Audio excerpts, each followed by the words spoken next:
Good afternoon. It's Monday. It's overcast here, but no rain in the forecast. Welcome to Monday. So this is a work and community stream. So hopefully James is up. James is up, then I'll have someone to come and hang out with me. All right. So right now I am working on improving my Star Wars theater entry a little bit better. I went down there and put on some better tags. Uh, got to do that. They do help. The ones you get from the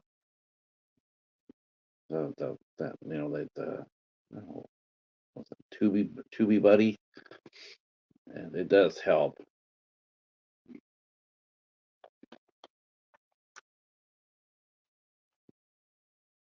want to do that. Now I'm going to go ahead and do some emailing. And let's see. Hey, there he is. Future guest coming on. Corey uh, will be here pretty soon. I glanced. I was over hanging out at your movie club, and yeah, that was popping. That was a good time. Um, yeah, you had quite a crowd there. I was very happy to see that. Uh, uh, tubers are they make great interviews. Um, and yeah, it's always cool to see. I'm always digging it because it turns out to be more like a less than an interview than more like just a regular conversation, and that always works. Like even though in an interview situation you do find yourself asking more questions than normal. So uh, so this is my lunch stream, I guess I would say, but I am working as I do it. Yeah, it's gonna be great. We're gonna have a lot of fun. I promise you. We're gonna chop it up. We are gonna chop it up. Um, yeah, I love the music part of it too because that's something that we haven't really touched on um, with you.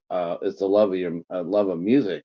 So we know about the movies, but I want to see what music you really like because that's my background. My background is more music than it is movies. But like I said, I have a feeling I'll be learning more about music from you because you probably listened to music the last 20 years. I only know a few artists. I really didn't know a whole lot of the new ones. Some I know by name only. Like I didn't know who Ghost was until like maybe like 5 months ago. I guess they've been around for a while. I just didn't know it. So some of the stuff I know, like I know who Taylor Swift is, and it seems like and some of the new country people I've seen too, like Eric Church. He's not new though; he's been around for a long time. Um, I know that. I know who Toby Keith was. Um, but gonna stay quiet on that one. Um, I know. Let's see who else is out there country wise. Man, some of that stuff is really weird. I guess some rapper guy, Post Malone. I thought he was a rapper. I guess he got chased out of the rap game because he went country. So now I guess that's what he's doing is country. Sort of like sounds like another Kid Rock. Kid Rock started out as a rapper too, and then he just he did really well for a while with it, and then he didn't. Who else is out there? Country wise that you probably know about more than I will. Um, Jelly Roll. I just saw a picture of that guy. Holy, I can't believe. I thought that would be a pop star or something like that. but he's a country guy, but he weighs about 380 pounds or 400 pounds or something like that. I was sitting there going like, wow, okay, it's a lot different from Merle and Johnny Cash. That's for damn Skippy. Um, Pop wise, really don't know. I really don't know who's out there pop wise. Hey, what's going on, Seth? Man, long time no see, my brother. Wow, wow. I hope you. Where have you been? I haven't seen you in God almost a year. I don't think. Hopefully everything's going well for you. We are just we're making our way forward.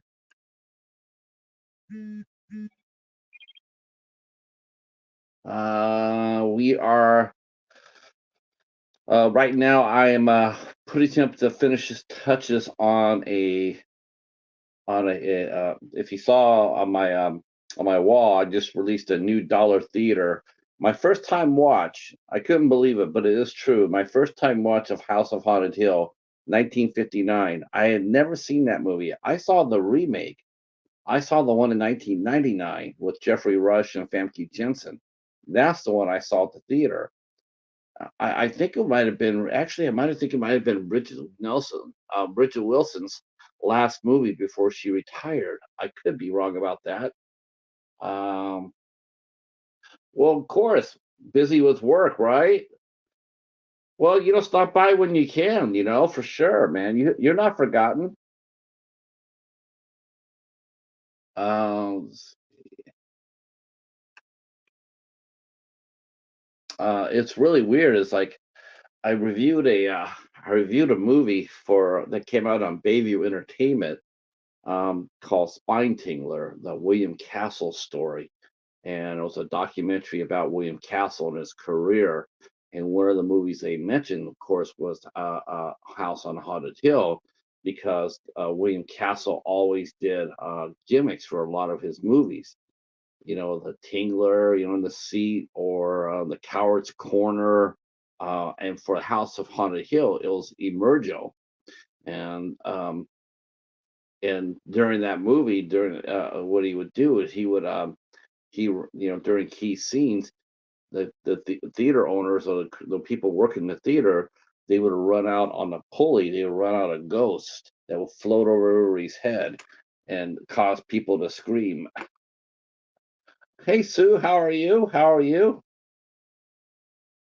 Glad you're here. Glad you're here. I'm just yeah, I'm just yeah.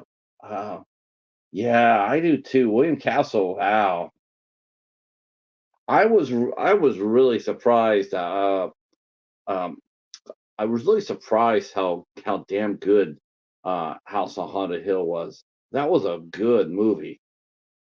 I mean, I know it's in the public domain now, and a lot of people when they hear public domain, they immediately think of bad movies, because nobody wants them or whatnot. Not always the case. There's a lot of good movies out there that have slipped through the public domain um, before their time, and of course, probably the most infamous one is Night of the Living Dead, where George Romero did not get anywhere near the money he should have gotten for that movie. I mean, oh, they just slipped through. Um, but William Castle was just yeah, he was I dare say maybe the script was just a little bit thin per se. But I would match up.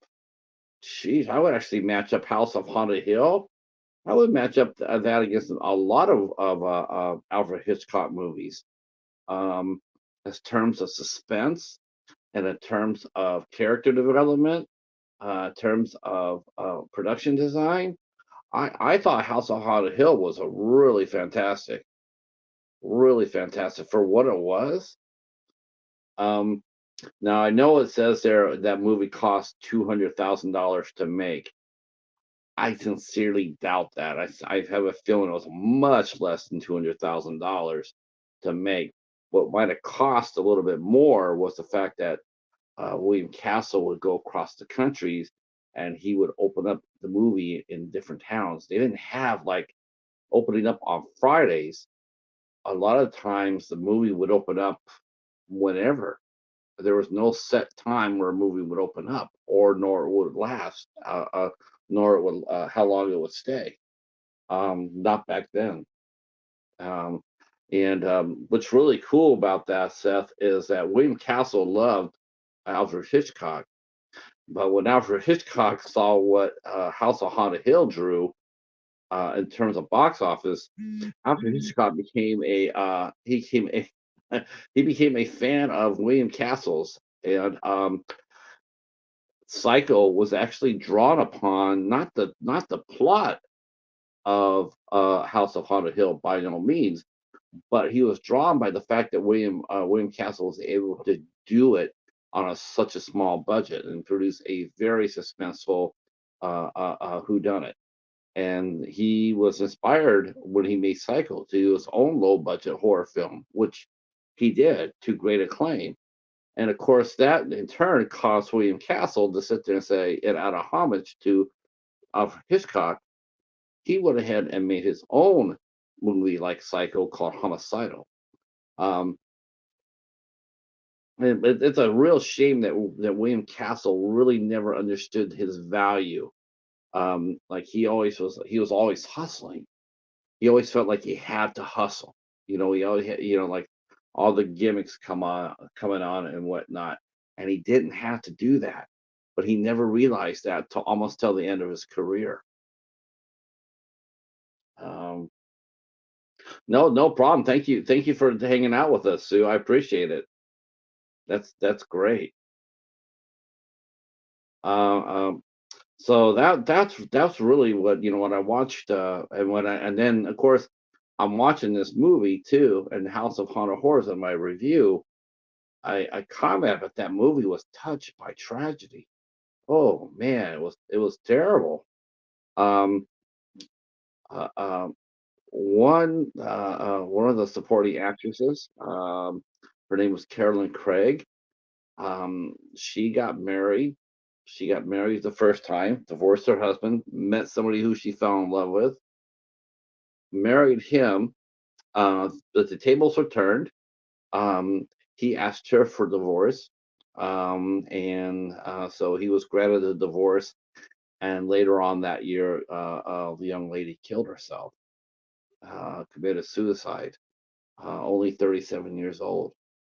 Um, that was a real shame. The leading lady, Carol Omart, she was spectacular. Holy crow! That's the first time I've ever seen her, and I was like, wow, yeah, she was gorgeous. She was like Marilyn Monroe, like very very pretty girl, and but she could act too. Um, but she ended up pretty much fading away by her own choice. She got into New Age religions and a holistic lifestyle, and really didn't do much acting, toward the second half of her career. And then, of course, we had Richard Long, who played the leading man in this movie, the test pilot. Um, after House of Haunted Hill, later on, he went ahead and uh, oh, okay, okay.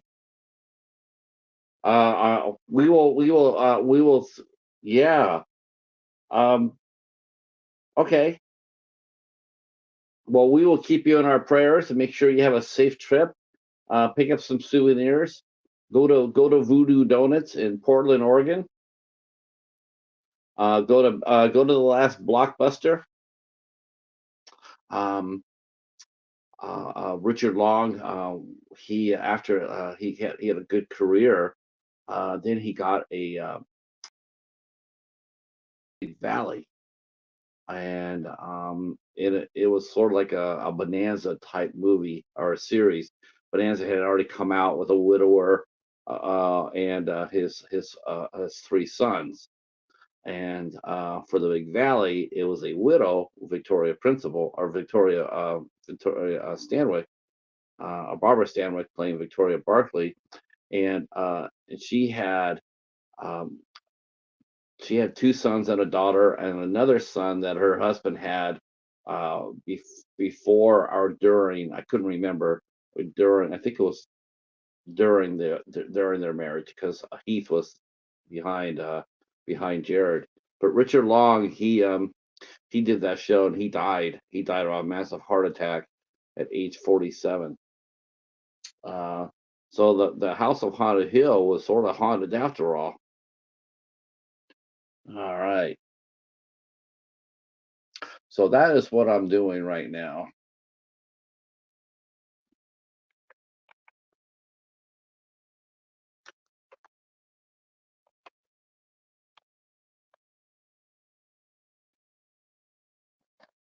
Uh,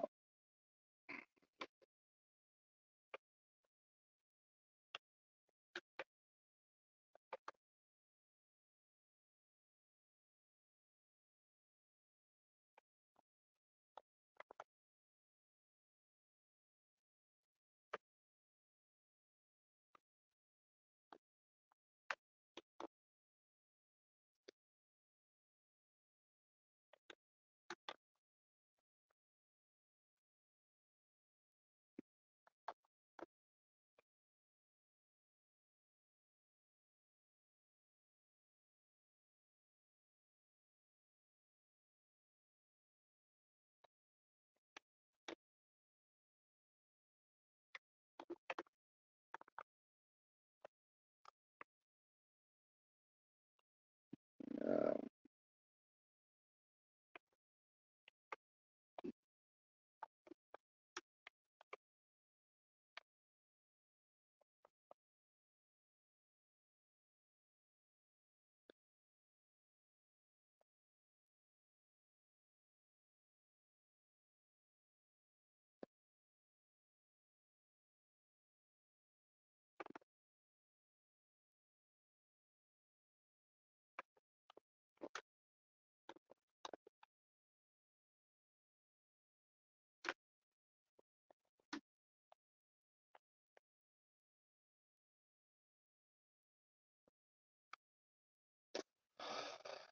all right.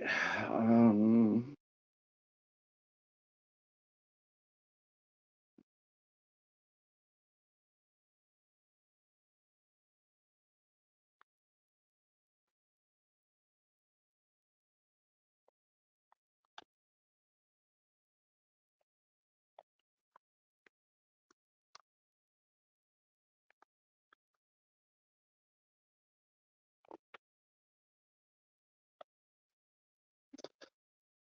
I remember liking the remake of this movie. Had Jeffrey Rush in it. Uh, no problem. Thank you, Seth. I appreciate it. One thing I really liked about the about I just saw the remake and I really thought it did a nice job. Um, Definitely a lot of fun. Um, Jeffrey Rush was coming off. He was coming off Shine, I think. He was coming off that, and that's when his star broke. Um, Tremendously good movie. Nobody ever talks about Shine, but that's a great movie. Um, it's fantastic. Um, Not the best. I mean, it's really high up there, but I liked him better in the King's Speech.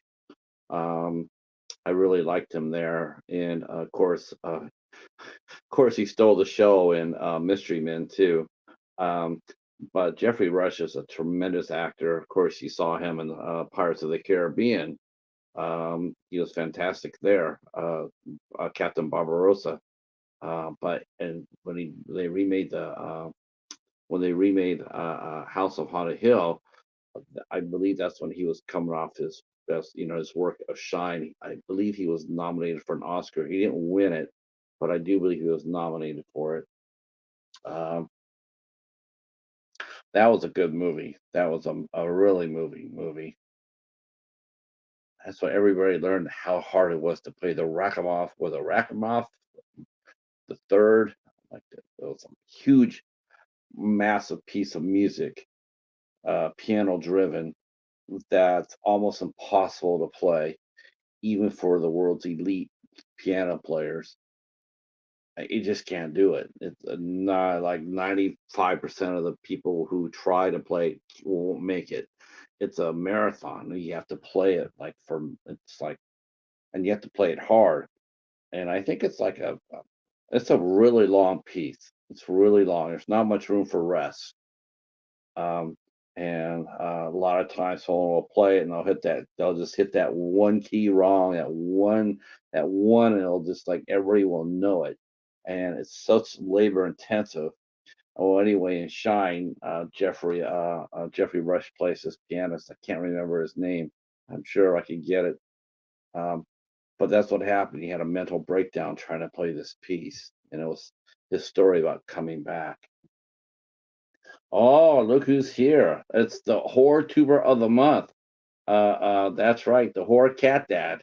Uh, but while some people know him as horror tuber of the month, here at Have Cheetah We View, we recognize him as being in the Roughnecks, Rashek's Roughnecks. That's right. That's right. Though I did watch the second half of your Texas Frightmare. I don't understand how Michael Ironside rated behind Sean Cunningham though. I couldn't understand that. I'm going like, and then you gave Sean Cunningham all the credit for creating Friday the 13th, and I'm going like, well, he has some good ideas about it, but but Michael Ironside though, like here, um, but yeah. Well, that was but I totally dug the pictures. Oh my gosh. Um, I'm glad you got Sean's autograph first, because I do believe Victor Miller will be a lot easier to get to sign that poster than if we had gotten Victor Miller's picture autograph first, and then got trying to get Sean's autograph. I don't think either one of them would I think it'd be easier to get Victor to sign it once Sean has signed versus the other. Oh, hey, what's going on, Professor? Hey, Mike, how are you? Yeah, the legend. The legend is just finishing up his tags for Dollar Theater. Um, I watched uh I watched House of Haunted Hill for the first time on Dollar Theater, and man, I really liked that movie quite a bit. I was really I really enjoyed it. That's right. Budget Ballers going back to work tomorrow. Hopefully going to get some movies tomorrow, because last week was some that was some it was dry last week, really dry. And but I gotta shout out again. I gotta shout out and now I got the professor following him too. But I'll give a shout out to our good friend Jonathan from Platex 2. So he did what every budget baller wants to do. So he completed the entire series of The Walking Dead through thrift stores. Um, he never paid full price for anything. He didn't buy it brand new or anything. Um, he got it. He got it at everything he got through thrifting. He got through discounts. I think he said he got one at Amazon, but it was during one of Amazon's buy now, but it had really steep discounts. So he got it for next to nothing. He got the entire series, including Blu-ray and steelbooks, all for the whole series for a budget on a budget bala. Um, very impressed. Very, very impressed. Um,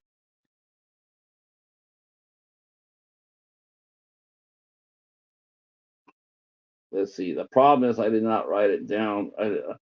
I don't write it down. Oh no, no, I love what you said. I was just a little, yeah. Oh, that he was the one I had to try to get first. That's my man right there. that's that's there he is. I could actually see you, Larry. I could actually see Larry with his pictures and stuff like that. My friend Jimmy, I love this story so much. So my friend Jimmy and I, we worked at the Edge, and sometimes we get a lot of these cool bands coming in. But most of the time, it was just like it was just work. It was like, okay, here comes Dream Theater. Okay, great, they're here. That's fantastic. Here comes KFMDM. Great, that's another night at work. But once in a great while, there's a band that will come through that we would mark out for. And for Jimmy, it was Cheap Trick. We actually got Cheap Trick. We actually got the whole lineup. We got the whole lineup there. And so Jimmy, now we're working, but we're also fans. So we had Cheap Trick, and Jimmy goes, "I'll be right back." He goes out to his truck. He gets this whole stack of stuff, albums, posters, CDs, whatever. Now, do you remember watching in the Grinch Stole Christmas, where the Grinch was running across the floor on his tippy toes, like running around? He was running on his tippy toes, he had stuff in his arms. And that's what Jimmy looked like. In fact, we called it we called it the Cheap Tricks creep after that, because he got all his whole stuff all in his hand, and he snuck it all the way back to the back, and he had those guys sign everything, and they were very gracious enough to do so. Um, I would hope so. We paid them enough. But they were they signed everything for him before the show, because after the show that wasn't going to happen. So I get it. I get it. I Yeah, he is a legend. I would have been. Oh man, I would have got there first too. He's definitely one of the he's the one I would have gotten first, second, and third. Let's see. The professor said he went to a flea market yesterday and scored the complete remastered Black Adder series with Rowan Atkinson and Hugh Laurie for $1.50. The entire series for $1.50. Bala. Wow. That's a tremendous find. Wow.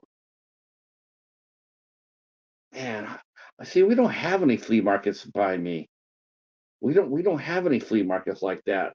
The closest thing we have to anything like that is not a flea market, it's a farmer's market. And they're not selling movies there.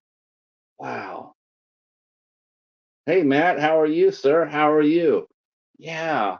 It does it I don't know if it's me or not, but does it not seem that lately that people are starting to really start a budget balling now? I mean, I see all the boutique streams. I still see the 150 people in there and people going over there and buying budget, buying the boutique stuff. And I mentioned this last week when they were having the Severance sale or the Vinegar Syndrome sale. Um, whatever whoever was selling Navy SEALs, they were selling Navy SEALs on sale for $44. $44 for Navy SEALs, a 1990 movie with Charlie Sheen and Michael Biehn. $44 for that. That's like when they're charging $50 or $60 for Roadhouse. I just don't understand it. I don't understand. I mean, even if you got the money, doesn't mean you get to go out there and spend $44 on a 32-year-old, 34-year-old movie. That's absolutely insane. Um, wow, that professor.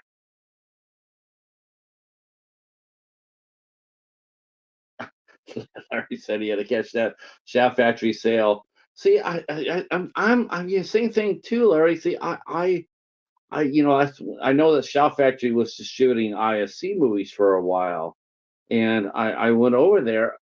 Hey, Jamie.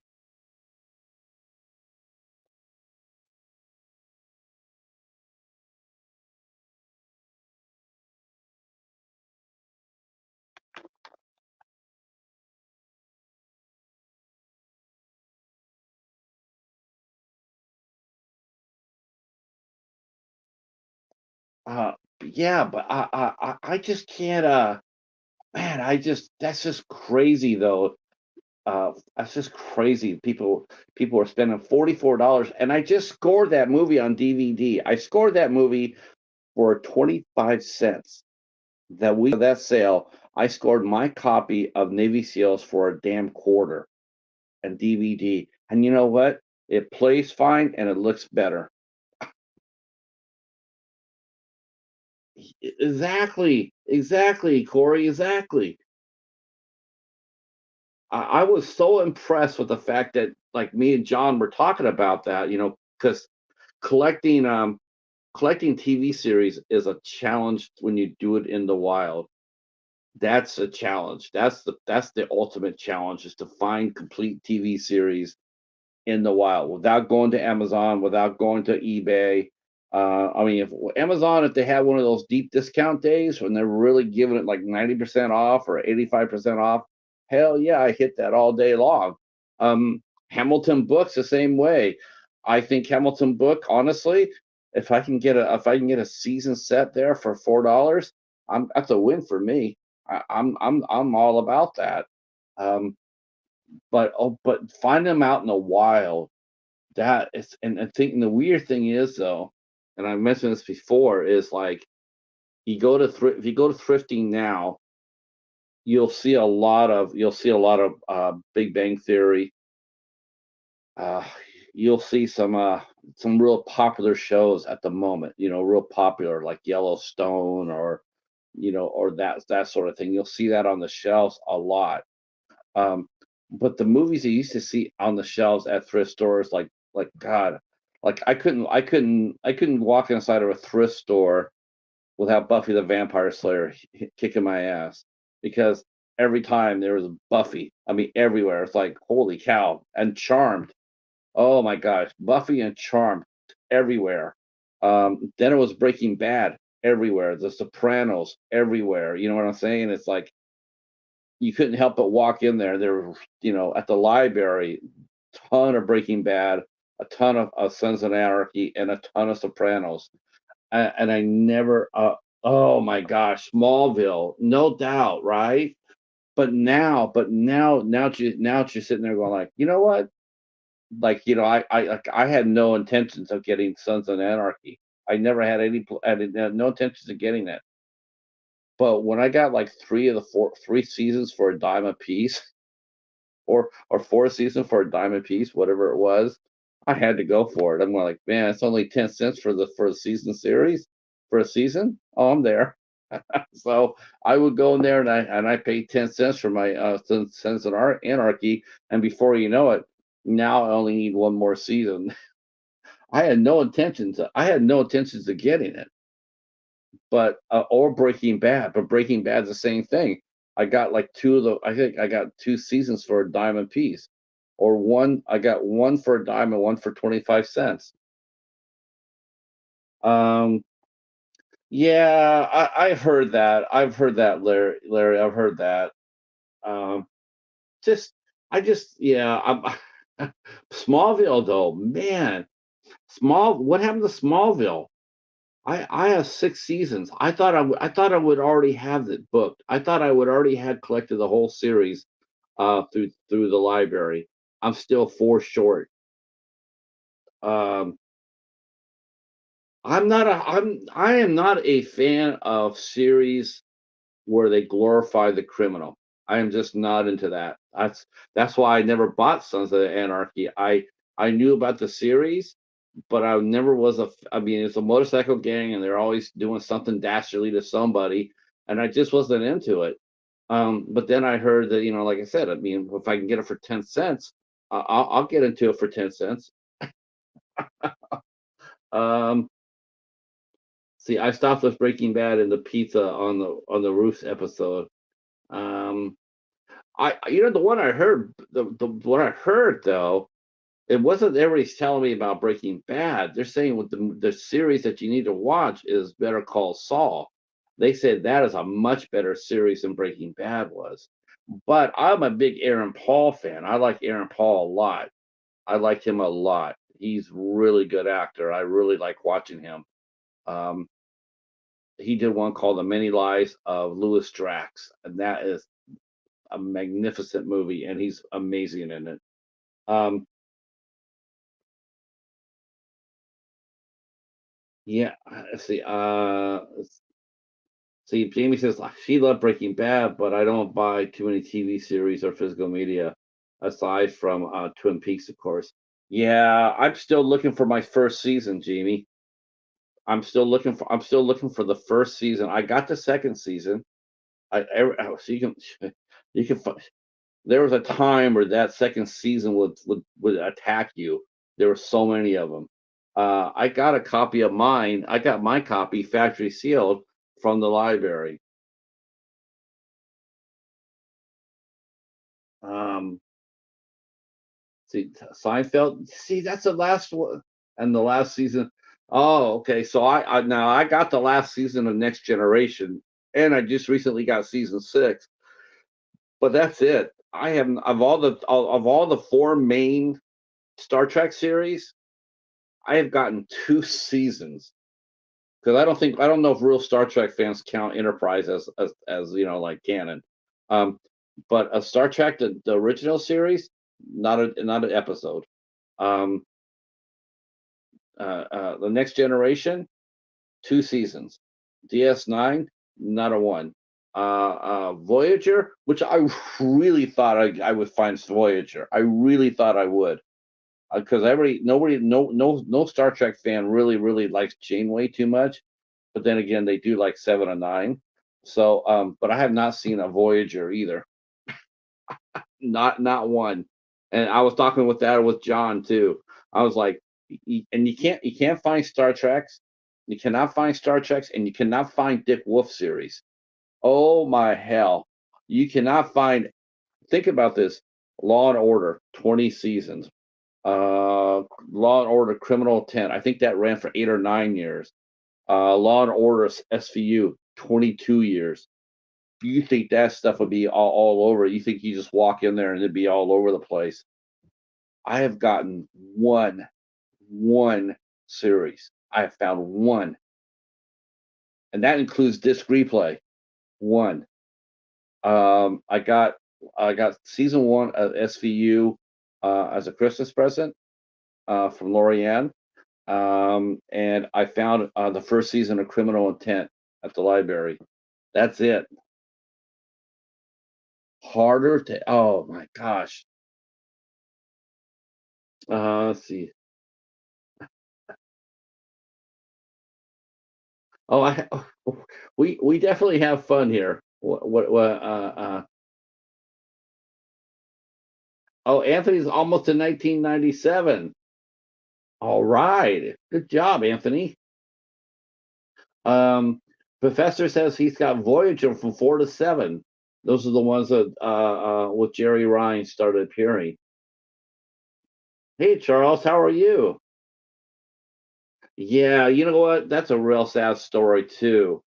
The young lady who played Kess, Jennifer Lean. Um, yeah, she has severe mental health issues, and drinking, and She's gotten to some trouble since she left the show. Yeah, that's a shame because she was a good actress.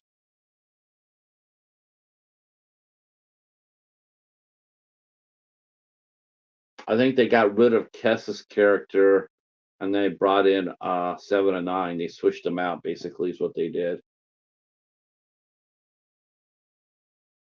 It's either that or I heard that they were going to get rid of Garrett Wang because they're looking to cut money, and so they're thinking about cutting a character, and so it was going to be either Kess or Garrett Wang or like Harry Kim, and I guess at the last minute, Jennifer Lee made it pretty easy for him, and they hooked her. All right. Uh, I was only missing Kids in the Hall season 2 on DVD. Was able to find a sealed season 1. Nice, nice. Yeah, I got tons of partials. Holy crow, I got tons of partials. But I got a lot of complete sets too. I have a lot of complete series. I was surprised to see how many I have. I was like, man, that's I did not know how many I have. I didn't know how many I didn't have either. But what I did today was after looking at John's video about getting The Walking Dead. Um, I started clearing my back closet in the movie room, and started moving the completed seasons that I had over to the other one, or any series that I had 5 or more seasons of. I put it over there as well. I still got to go through it. I got to move all the CSIs over there because I think that's the one series. That's probably the one series the closest to completing. I think it ran for 15 years, and I think I have 10 or 11 of them.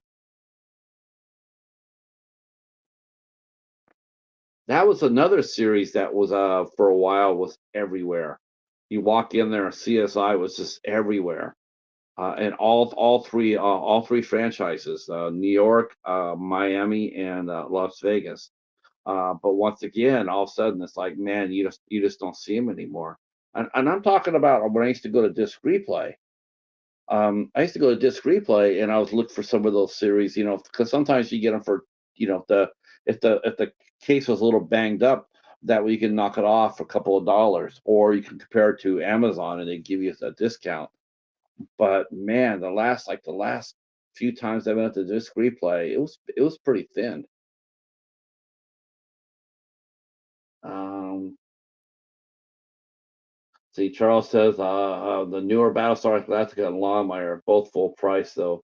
Yeah, I got the first season of Longmire. Um, I got some of the movies from the Battlestar Galactica. Remember all the movies they had out of it, like Blood and Chrome or stuff like that. Not the series directly, but all the movies around it. I got those, and like I said, I got the first season of Longmire. I got some Justified too. I got like the first 4 seasons of Justified. No, yeah, that's what happened to her. Yeah, after she left the show, she pretty much is she was that was and that was the reason why they got rid of her. She was already exhibiting the behavior. I mean, I think she was already in trouble like 2 or 3 times within the first year after she left, and I think she was living in North Carolina. So that's a shame. But I tell you who, I mentioned this before, but I tell you who was really exciting. So I listened to Michael Rosenbaum's podcast about a month ago, maybe a month ago or so, maybe 5 weeks, and he had Edward Furlong on the show. Edward Furlong, the kid who played John Connor on Terminator 2. That guy's career cratered as well, right? I mean, he had a lot of problems. I mean, he was just. Psh. Um, but he's actually been sober for the last 6.5 years, and he looked good. He looked healthy. Um, and he looked calm and serene. And then and they talked about his addiction, and yeah, he's been clean for 6.5 years, and he's just been doing small projects. He's just not, he's not looking to come back into a huge ass Hollywood because that's what got him already in trouble. I think he just wants to stay on the outside. Once in a while, come out and do a movie, and then go back home. But it was a good conversation. Oh, you listened to the same one? Yes, I love that one. I think I patterned this show after Michael Rosenbaum. I like the way he does his show, except lately though, and tell me if I'm wrong, Larry, but man, his show seems to have just been it's just there's not a lot of commercials, a lot of pushing of products. I mean, the show's like an hour and 15, an hour and 20 minutes long. I swear to you, it seems like 30 minutes of it's either commercial or him pushing his band or some sort of swag. and the interviews themselves have gotten smaller. They're like 40 minutes. It doesn't really seem to be like before. It was all interview, and lately it just seems to be really padded. I wish you get back to. I wish you get back to basics.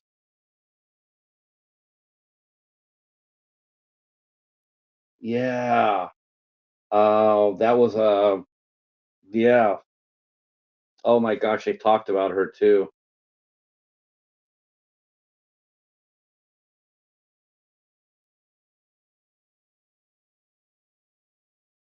Hey Gareth, how are you? Everybody relax. I'm here. Shit.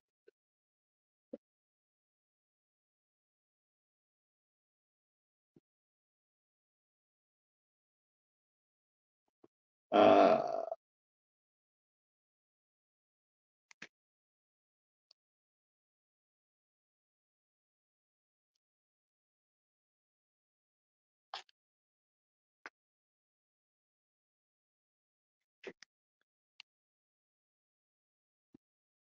that's right. Gareth is here. Me and Gareth actually, we will be. I'll be making a road trip across the pond on the 22nd of June. On the 22nd of June, I'll be making a trip across the pond to hang out with Gareth as we talk about Sahara. The 22nd of June, I'm going to be a guest on Video Tasties, and we will be talking about Sahara, featuring Matthew McConaughey, Penelope Cruz, Delroy Lindo, William H. Macy, and Lambert Wilson. And that is based off Clive Cussler's Dirk Pitt character. So we will be talking about that movie. That's a great movie too. Sahara, that's such a fun movie. Man, that's definitely one of my top. Oh, I got to put in Steve Zahn.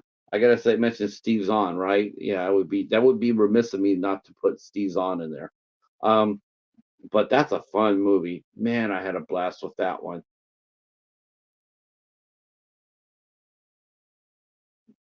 Neo before Tasties. Oh, brother. Oh,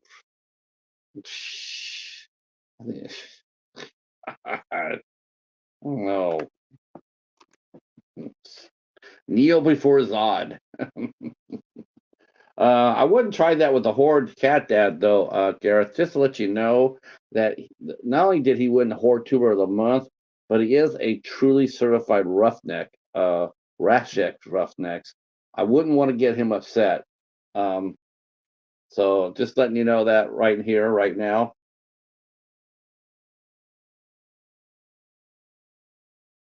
Yeah, yeah.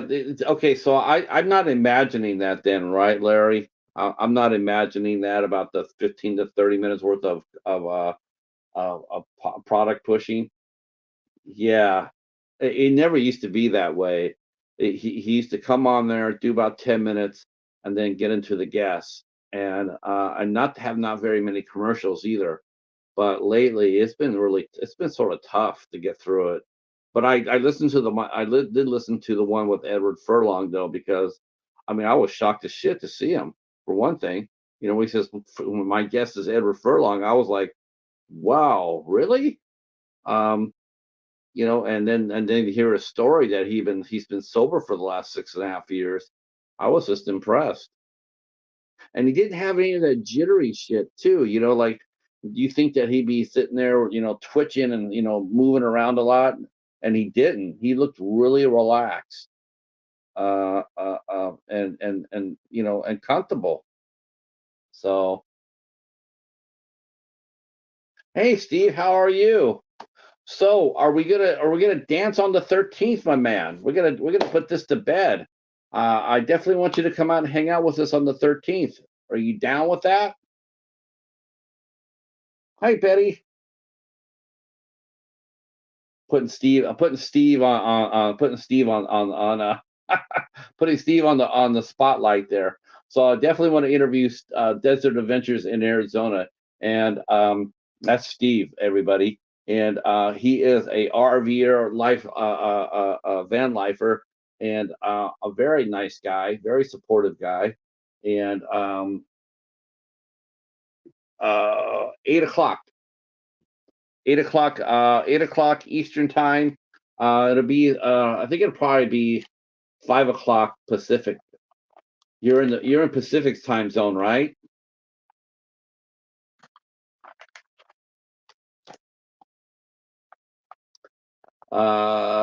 Yeah, I believe you are in Arizona.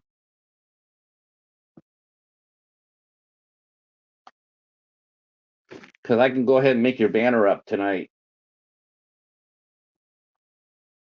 Then you guys could all come out and hang out with me and Steve. It's been a way overdue, by the way, way overdue. I've had this interview on my list for a while now because it's been a while since I've interviewed anybody from the van life community.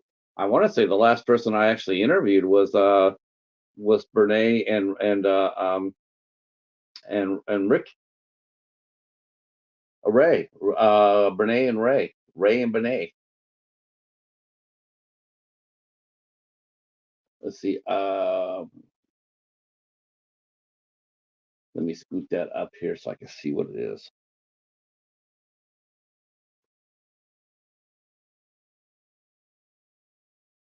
I'm gonna borrow one of Betty's. Okay, yeah. So it would be. Yes. Awesome. All right. I'm putting it on my calendar. I'm gonna make a banner for you today.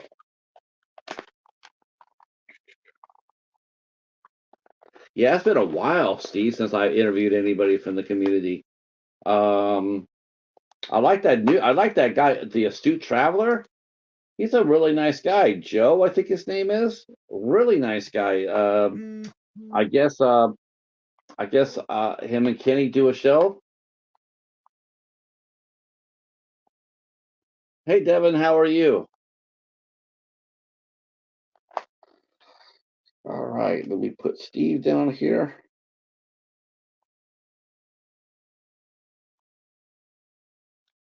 Great. My month is coming together. Oh, still got a couple of dates.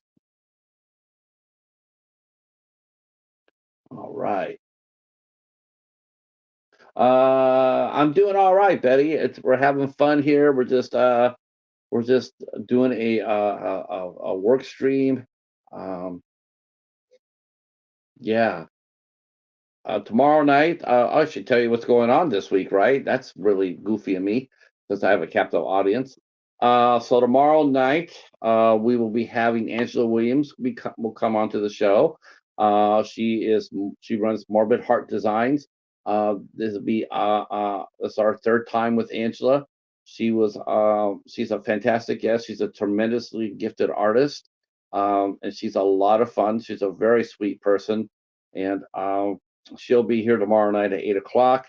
And then on Wednesday, we have a filmmaker new to me, Sam Schumacher, um, and he's doing a short film called Jason Goes to Indianapolis, and is a tribute film. He's called it a Friday the 13th tribute film. It's really a fan film, but the cast is pretty dope. He's got C.J. Graham, he's got Heather Harlow, he's got Beatrice Bopple. So he's got a little bit of star power into his movie, and we're talking with him on Wednesday, and then Thursday we're talking to a lady named Sherry Severs. She is now just getting up her she's just now getting her career up and running, and we will be talking to her on Thursday, 8 o'clock, and then this Friday we're back on Friday, and we'll be talking with actress Jenna Dulat from Sweet Killing Machines and a whole bunch of other fun movies. So we have a fun schedule this week, and then we got more shows upcoming, of course, including actor Dar Dixon will be here with us. That guy is that guy is gifted. That guy is really gifted. I saw him in Dying to Sleep, and he stole the movie. He stole the movie. I love this character. Um, and he's outspoken. He's charismatic. Can't wait to talk to him. and he'll be here on the 11th. We got to reschedule two of our shows. We had to reschedule. We got them, and we got them coming up soon. We had to reschedule Camp Crush. They'll be back with us on the 12th at 8 o'clock, and then we have a panel list on the 17th. We have a panel of a first of two panels. We're doing two panels. I'm putting the second one up today. We're doing the panel for the Wicked Ways of Webster County, and then we're going to be doing a panel of a writer director of You Filthy Animals, and featuring a couple of cast members. That's coming up on the 20th. And then, of course, we got our good friend Corey Wilkie, and he'll be here with us, hanging out with us too. And I'm looking forward to talking to Corey. Yeah, I will definitely send you the link. I'm gonna set you up. I'm gonna put the banner up today. I'll put the link up here, and the day of the show or the night before. I will go ahead and send you the link. It's easy. You've seen my videos with Marshall and Tim Tim and Doug and Ava. It's really easy. I mean, it's no different from your live show you do every day. Same thing. Except you'll be answering a lot more questions than on your show. um, yes, I'm excited too, Corey. I'm excited too. I'm hopefully going to be able to land one more tuber this month. I'm trying to talk to Stephanie from Movie Chatter, who's a close friends with Jonathan from Flat X2, and she's got a good channel, and she's very knowledgeable about movies, and yeah, so I'm hopefully going to get her before at the end of the month. And then in July, what I had hoped for happened in June is all going to be pushed till July. I have some people I thought I'd be having in June, not going to work out. So hopefully in July, and July is going to include my interview with Kay Caius. He is the writer and director of The Coffee Table. That's the horror movie I've been telling everybody about. Mayanne actually went and saw it. She saw The Coffee Table, and yeah, I can't wait for her review. Yeah, her reaction was just like my sister's. My sister was like, "Oh, I'm gonna see this. I'm gonna see this movie. You've been talking about this. I'm gonna go see it." I said, "Don't say I didn't warn you." After the movie's over, I'll give her credit. I'll give her credit. She made it all the way through. But she came into me and said that was one of the most brutal movies I've ever watched. I don't know if I've ever seen one more brutal. I'm going like, I told you, I told you. Hey, Leoma, having a good day, having a good day. Trying to get everybody to get a copy of The Coffee Table. Um, yeah, I'm hoping I can go ahead and get her to come out and hang out. I sent her a message. I don't know if I asked her if she collects anything other than movies. I hope that she collects figures, because if so, I'm gonna make her the first interview that I want to have a Nightmare Toys be a part of. I'm trying to do that. What I'm trying to do is do one of the last days of the week, and then man, I'm really lagging. Wow, that's really laggy. I'm watching myself on my monitor, and I'm more like, man, I did that like 2 minutes ago. Wow, that's a lag. Um, I'm hoping that she collects figures and whatnot, Funko Pops, or posters or autographs or whatnot. Because what I'm trying to do is trying to get like a collector for the last Wednesday of every month, and then I want to, or a good actor, appropriate actor, someone who's done a lot of horror or whatnot. And then I want to do is I want to be able to have a Nightmare Tory sponsor the night, and so basically, it's just a way to hype up, the store. Um, because those guys are really up against the wall, and it'd be nice for us to support them. So I'm going to do my part. Sorry, Larry, I had to steal that from you. I'm doing my part. Um, I want to help those guys out if I can. So if you guys do have Funko Pops you are looking for, if you guys have any like Larry had a tremendously he had a great run at Texas Frightmare. He got this beautiful alien figure, the just tremendous, a big old head of the Queen. They wanted $100 for it. It was priced at $100. They gave Larry a 30% discount. He got it for $70. He saved $30 from Nightmare Toys on the alien head. Man, I thought that was a great deal. Man, and he said he had been watching it for a while, but had always been really priced out of his range. But when he went there, he got the deal. He got the hookup, and wow, that was really cool to see. Star Lord's here. All right. All right. And of course, I should drop my Dollar Tree, my Dollar Theater here. See if I can find that. I don't think anybody's gonna really care that I've never seen this movie before. Just, oh my gosh, no, no one cares. All right, but I'm still gonna drop it in the chat because I can. So, so this is the movie that I watched for Dollar Theater. Um, this is my first time I watched it, and this is my review. If you guys want to go check it out, um, there it is, right there. Let's see. Uh, let's see.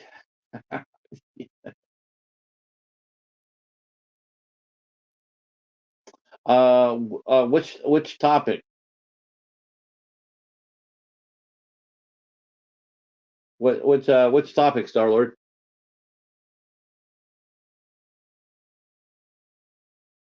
And of course, oh, I gotta share this with you too. So because that would be remiss if I didn't.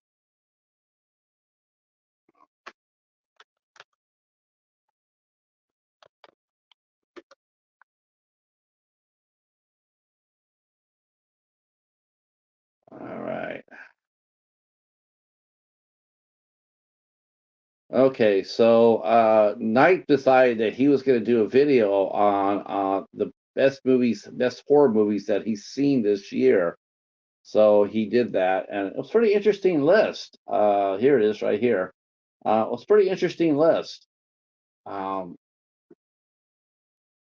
I tell you the truth, the movie that he picked for number one, I wasn't expecting it. Was different, and it got me really curious because oh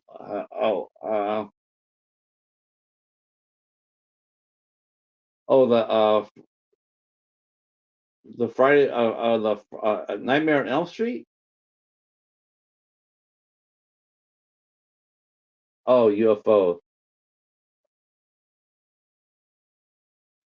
Oh yeah, I guess there have been a lot of coverage on UFOs.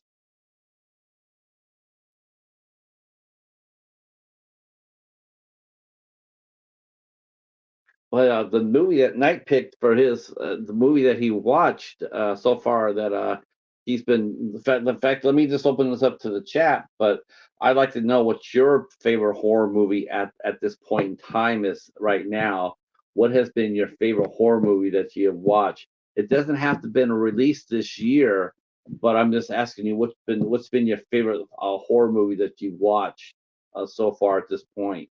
Um, he picked the next Omen, the first Omen, which really surprised me. I thought that would be sort of commercial, but he said it was pretty good, really good actually. Um, yeah, well, it's either a lot of videos coming up. I mean, do you think they're just doing it for distraction though? That's all. That's what I think it is. It's just distraction. for the takes your attention away from the economy and what have you.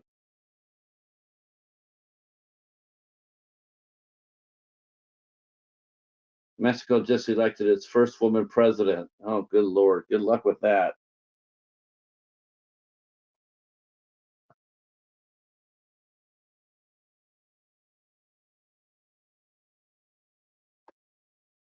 I think that's just a distraction. That's all it is. Lights in the air and whatnot. I mean, I think if aliens wanted to make themselves known, they would have already done it. I mean, why the hell do they have to fear from us? If they're capable of space travel, you think they have, we're like a caveman compared to what they're at. They're not going to be afraid of us. Let's see. Horcat Dad says the best film I've seen in the last couple of years is When Evil Lurks. Yes, I have to go get a copy of that. But wait, Larry, wait till you see the coffee table, though. I guarantee it. I guarantee it will change your mind. It will change your mind.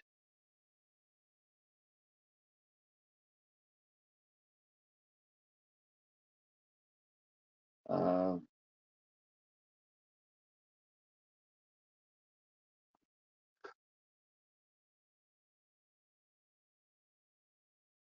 some say alien. Well, that would explain Donald Trump. I mean, he is an alien. That would that would explain it. That would explain it. Uh, so man, come on, you know I was gonna have to take that shot. If you're shocked, then you haven't been here long enough. Star Lord. Well, some think aliens don't really have anything. That's why they're here. Well, they have. Oh my gosh. I think that was the nearest Earth-like planet is like 27 light years away in the Vega system. Yeah, yeah. If they can travel light years, unless it's K-Pax, um, if they can travel, and they can have space travel, um, unless they were here, or unless they were here before we evolved.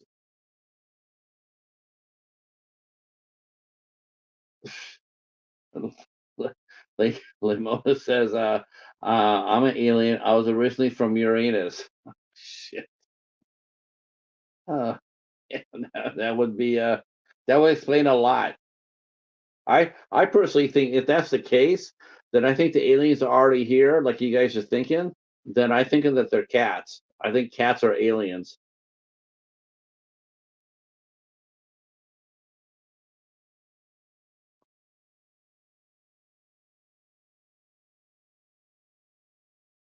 It's all time travelers. We fucked up the planet in the future, and humans are traveling to the past to mess it up some more. Yeah, yeah. That's why they keep on saying. That's why they keep saying. The history keeps repeating itself. Because we go back to it, it's always the same constant circle, isn't it, Professor? That actually makes more sense than anything. We keep on repeating the same mistakes over and over. Who would ever thought we'd be right where we're at right now?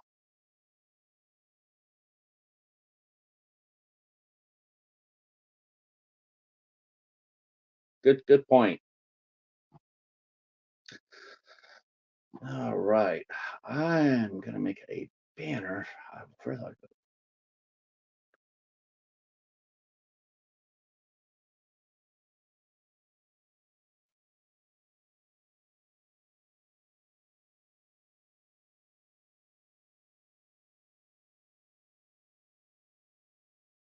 all right, let's see. Oh, I got another follower. All right, thank you. Who is it? Blood. Oh, right.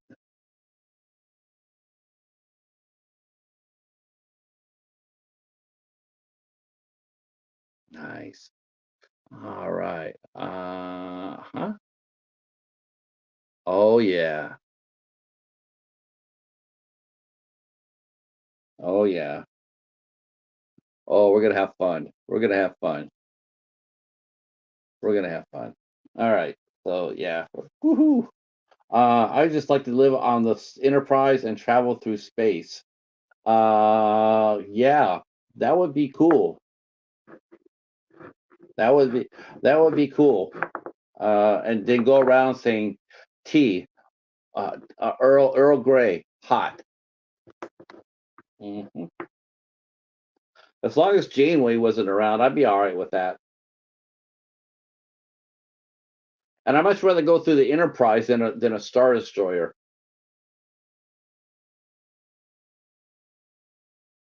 I love Star Wars. I love Star Wars, but man, if they ever got into a fight with the Federation, they'd get their ass kicked.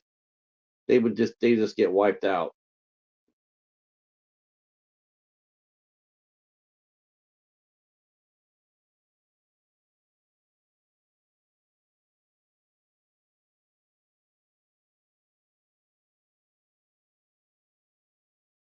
Um,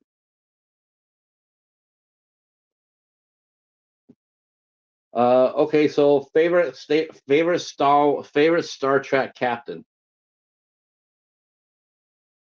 Favorite Star Trek captain.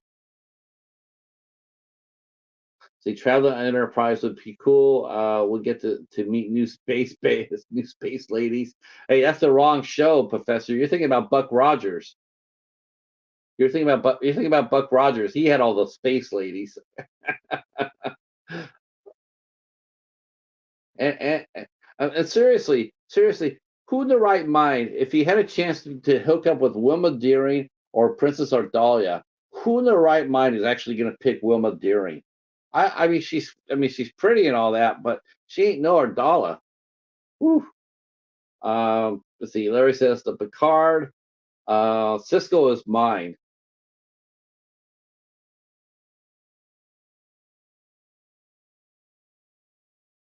Jedi versus regular human. You know what? I don't think the Jedi could. I don't think I don't think they can. You know, because we know that they can handle some species, but that's the thing about Star Trek and the Jedi is that there are some beings that they could not exert the Force over, and besides, you have to get close to them in order for that to work. And how are they going to get past shields?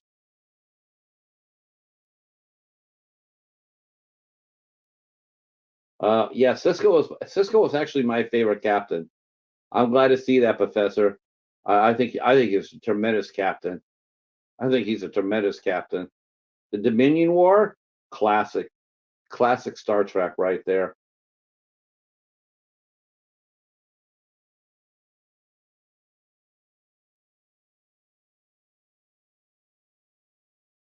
The Empire, yeah, yeah, but all their ships would just get wiped out. They have no shields. Seriously, a Galaxy starship could take on a Super Star Destroyer and pretty much wipe it out. They have no shields. Now Borg versus Jedi, or how about the Q continuum? How about the yeah? That's what I bring to the party. You can have your Jedi. I'll just bring the Q continuum. Game over. Oh yeah, yeah, yeah. Yeah, yeah. The Death Star, and look how easy it was for that to happen.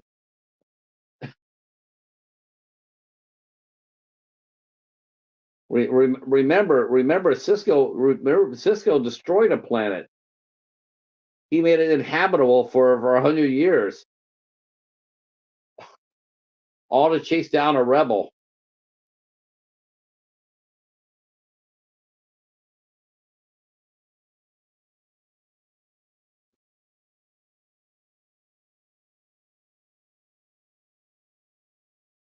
Uh, Death Star. Well, yeah, but that's a station. I'm talking about like a Borg cube versus a Super Star Destroyer.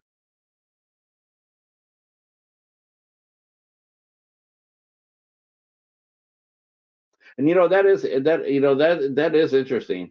And that's not even. I mean, you got to think of all the aliens species in Star Trek. I mean, think about all the different aliens they've had. They had some lethal ones. I mean, yes, you had the Borg, but then you have species 8472. That was even worse than the Borg was. They just destroyed the Borg.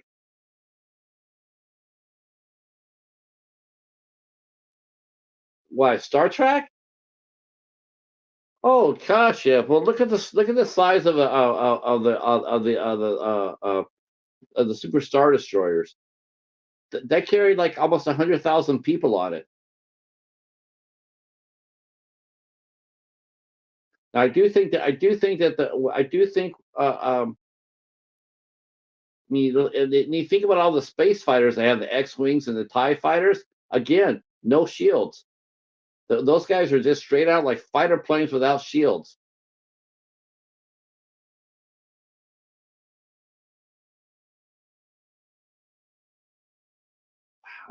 I don't know.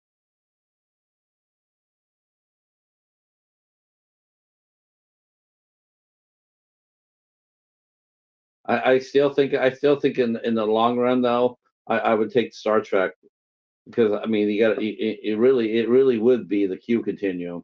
I mean if the Q popped up, it'd be game over.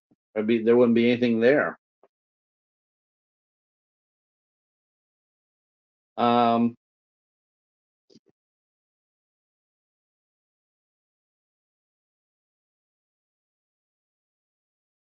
but not enough to stop any Federation ship. That's the only problem. See, I tell you the truth, I actually like the Star Wars ships better.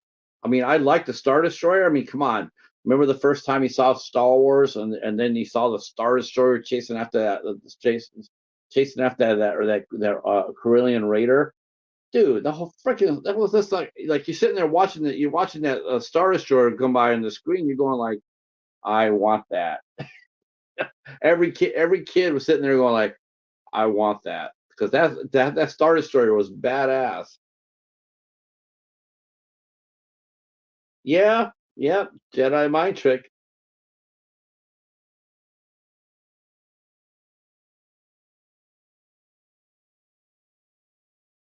But I don't know how fast Star Wars ships go. See, like the Star Trek, their ships are faster. A warp was a level of light speed. So a warp 7 was 7 times the like speed of light. And that never once did they ever show you on Star Wars how fast those ships could go. They was just go into hyperspace. To me, that's like warp 1. And Star Trek, I mean, they have up to warp 9.9. So almost 10 times the speed of sound or the speed of light. So I mean, they could come, knock on your door, eat your food, kick your dog, and leave before you could even wake up. That's how fast they are. Plus the cloaking device. Don't forget the cloaks. Romulans and Klingons, and they couldn't be detected. Oh, look, there's the Enterprise. Let's go have fun with it. Tell the Klingons to decloak.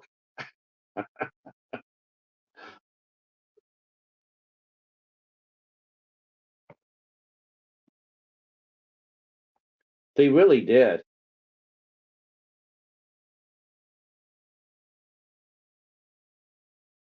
Come on, who didn't like the Dominion War?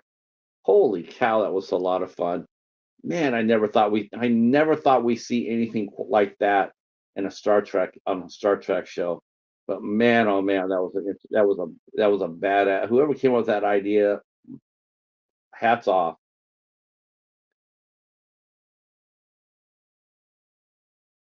Guardians of the Galaxy had that speed. Are you talking about the comic book Guardians of the Galaxy? Because I don't, because Starhawk, if she was capable, she or he, whoever it was at the incarnation, um, yeah, definitely could fly. I do believe could fly faster than light. I would have to double check on that.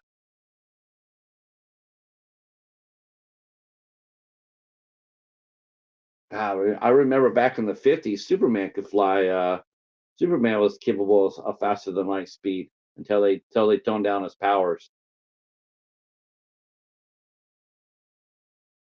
But we know he could go back in the time, so he could fly that fast.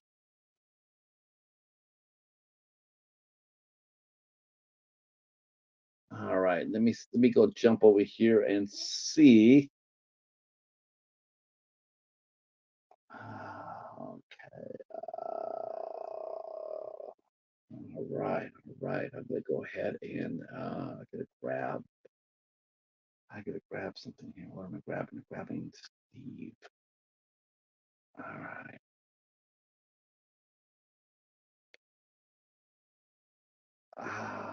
What did I? Oh,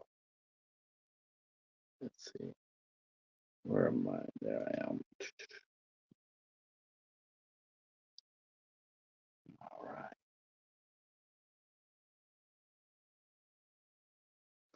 See, I gotta do some work here. Go ahead and put this banner up here.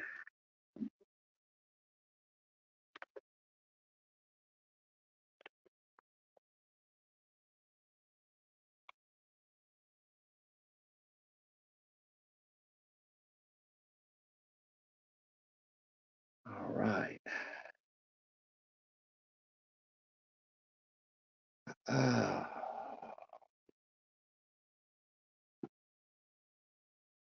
this is gonna be fun.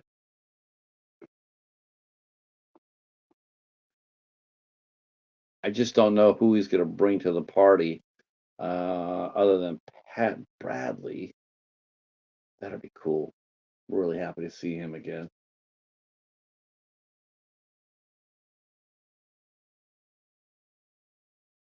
Let's see if I can make that a little smaller, actually.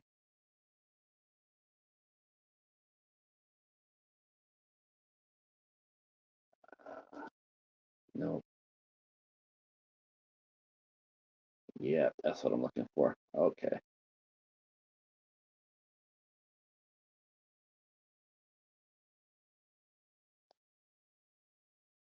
All right.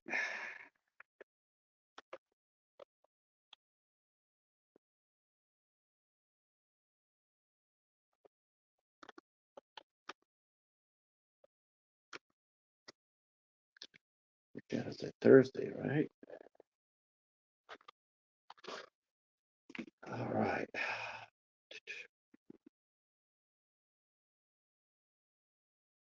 Let's see. Oh no, Marvel versus Star Trek or Star Wars. Marvel wins. They actually had a crossover before Professor.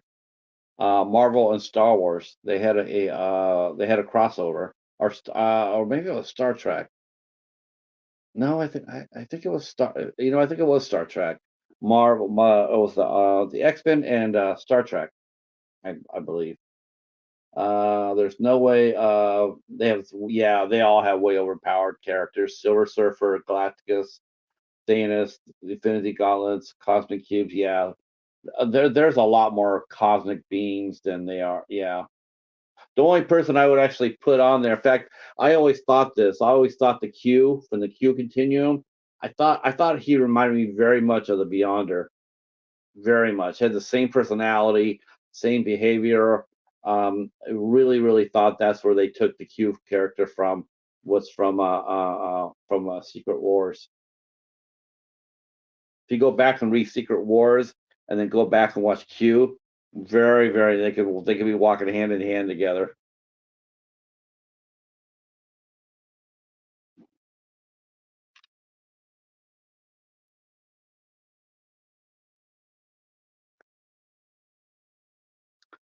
It all depends which Silver Surfer we're talking about too, and Thanos, because if it was the first generation Silver Surfer, um, Silver Surfer couldn't break out of Earth's atmosphere. He was trapped here by Galacticus. So while he was immensely strong, he's probably the strongest being in the Marvel universe. Maybe Thor would be able to go up against him. Um, Hulk at that time could probably match up with him for a while. Um, but but the Silver Surfer, he was trapped here, and then Thanos, they just really overpowered him beyond stupid. I mean, Thanos used to be a really he was a good villain, but I mean, he used to Ben Grimm and Spider Man went nose to nose with him and stopped him. Then they just overpowered him. Um, I remember the High Evolutionary. He went against Galacticus one episode in the Fantastic Four.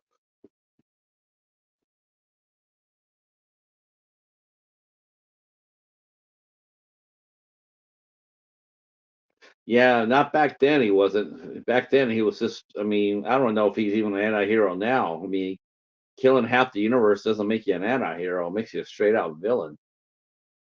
Um, but back then he had more.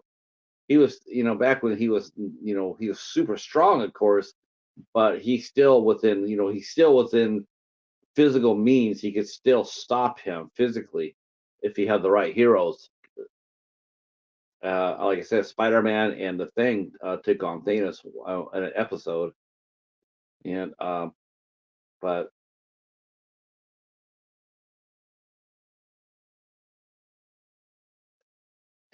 yeah, that's just there's just he just got more and more. He sort of became like the Fonzie of Marvel magazine, Marvel Comics. He was a character that he could do everything he could do that was impossible. They let him do. Oh yeah, he's a definitely a bastard in the comics. Yeah. Oh my God. Yeah, ain't that the truth? Ain't that the truth? Yeah, I hate that shit. I hate that too. Oh my gosh. No,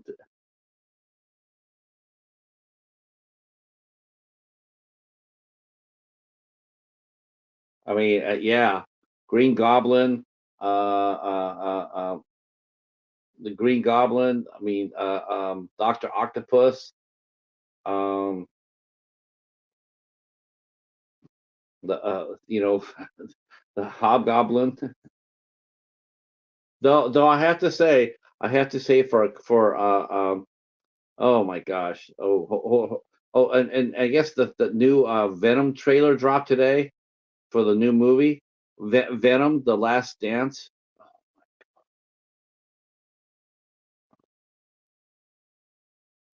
Who decided to call that movie Venom: The Last Dance? I'd like to know who thought that up. It's like a kicking in the butt. How Oh,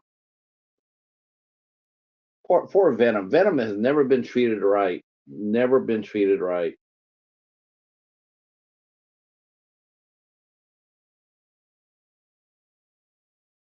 Well, of course they couldn't kill Thanos off in the movies. I mean, that's the MCU. Remember, MCU is different from the comic book world. So that's one thing. So Thanos gets killed in the MCU, but he's still alive in the comics because they can't kill him. They can't, they can give the character a rest, but he's never gonna die. Only Uncle Ben has truly ever died, and that's it. Everybody else has come back. That's a running joke, but it's absolutely true.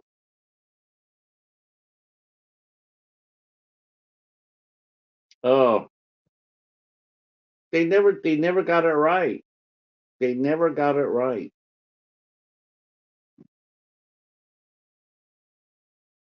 They didn't get it right in Spider-Man 3. They didn't get it right in Venom or Carnage. Zombie. Oh God, yeah, the zombie series. Yeah. Now that's been going on for years. Marvel Zombies, that they've been doing that one for years. They always come with something new.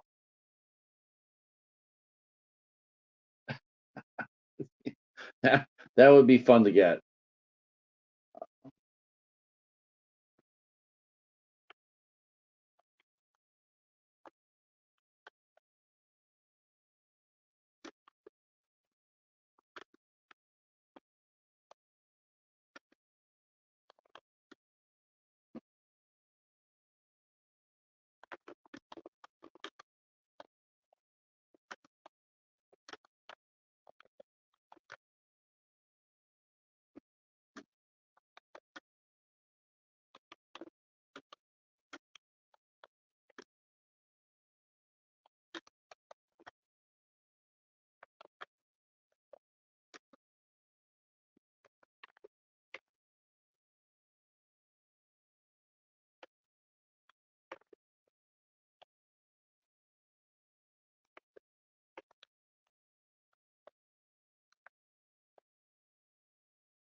Let's see.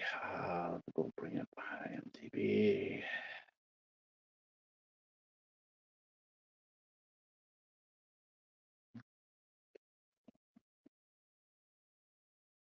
IMDb. There it is.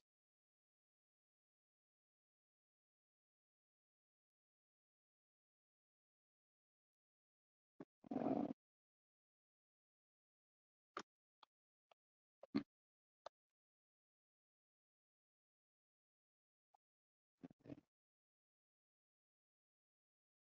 oh, nice. Okay.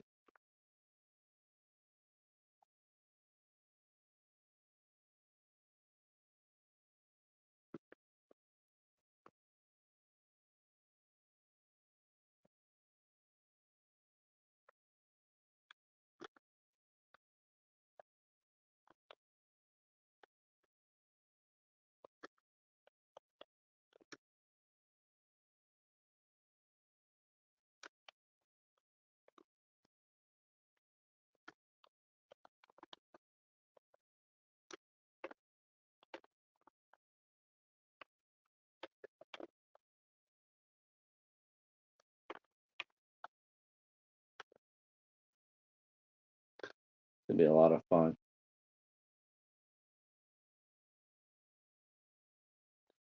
Let's see. Best way to bring back Robert.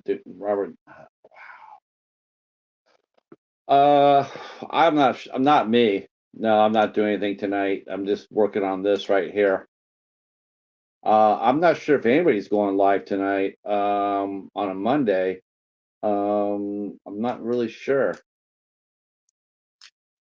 Um, I know I'm on tomorrow, Star Lord. I'm on tomorrow night at 8 o'clock, and then Bones is on at 10:15 with the Boneyard, and then Thursday I'm here on Wednesday night. I'm not sure who else is on Wednesday. I know that Thursday I'm back, and then the midnight hours on Thursday night, and then Friday night is Leona, the Lair. Um, and I know that's going on. And Movie Club, that's Wilkie's talk show. I'm not sure if that's every week that he does that, but I do know he does. He has Movie Club, and that's where he's interviewing a fellow film tour.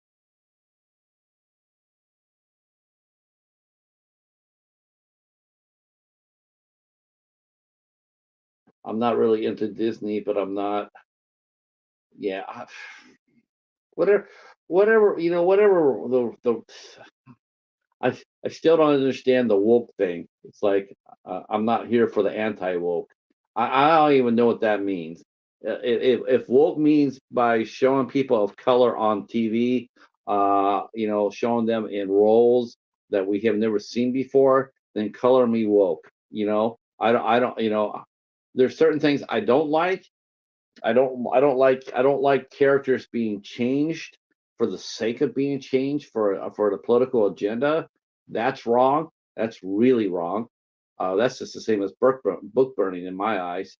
If you're going to go ahead and take a well-known character that's been taken years, and the creator of that character has no say in it, and then you change the character over anyway, that's no, I'm not about that. Uh, uh, but as far as like having Star Wars adventures and or the Marvels, I'm all right with that. I'm all right with that. I think it's cool as hell. The scene in Avengers Endgame where all the girls got together to kick Thanos' ass. I'm all about that.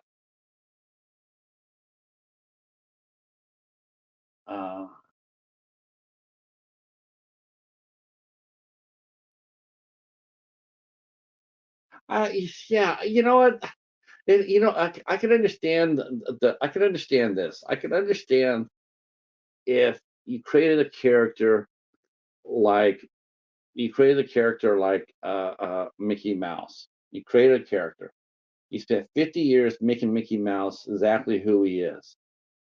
He runs around, he tries to help people. He loves Minnie Mouse. Everybody knows that. But if someone came up there and said, "Hey, let's just make Minnie Mouse gay or gay or Mickey Mouse gay," I'm not about that. I'm like, if you want to do that, come up with your own character. Don't take a character that's already established. Don't take a character where the creator has no say in what you're doing, and don't feel like you can do that just because you can, just because you own the rights. That's bullshit. Don't change characters just because you can. Well, we're gonna make Iceman gay. Why? He hasn't been gay for the first 40 years of his existence. Why not make your own character? Why don't you come up with your own creativity? Don't steal or don't squash somebody else's idea. Uh, uh, come up with come up with your own idea. Come up with your own themes, your own create your own character. So I'm with you about that. I don't like that at all. I don't like that at all.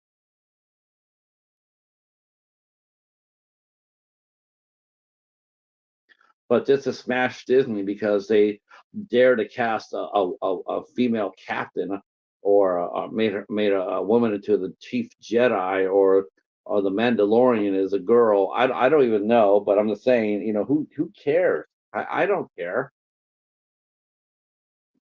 I mean, I would tell them to quit making. I would tell them to quit making the remakes. That's what I would tell Disney to do. Stop doing the remakes. Scene for scene, live action from cartoons. Don't do that. Nobody wants to see it.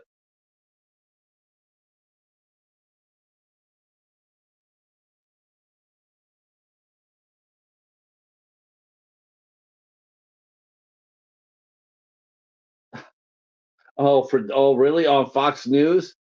Do they do that shit on Fox News? Have a siren? Oh, brother. They probably do.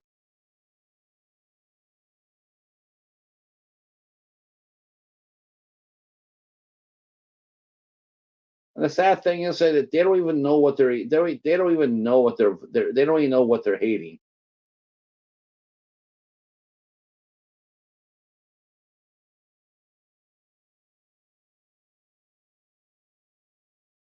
They're just being told what to hate. They have no idea. They have no free will.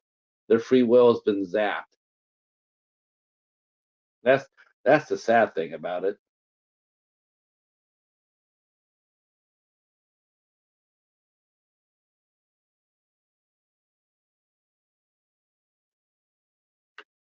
But that's my problem with Disney. My problem with Disney, well, besides it being an arm and a leg, like we talked to Bo Batterson a couple of weeks ago, and he was talking about Disney, about how it costs $1,000 to go to Disney for a family of four.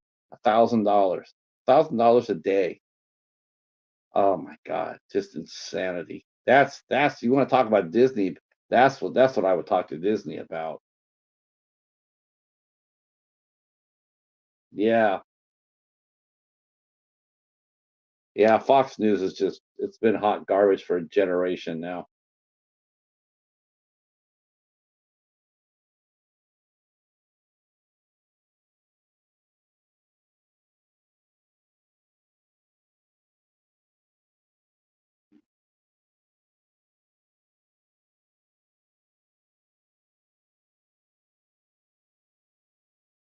Right.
Okay.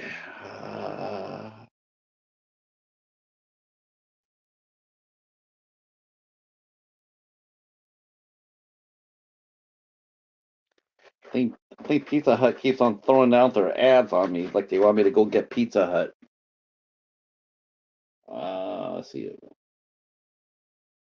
Let's see. This is they're trying to be inclusive, but it's a fake corporate inclusion. Yeah, so people get onto the fakeness, and that's why they don't accept it. Yep. Hey, what's going on? The Movie Bay in the house. Love that guy's channel right there. He got some fantastic content on there.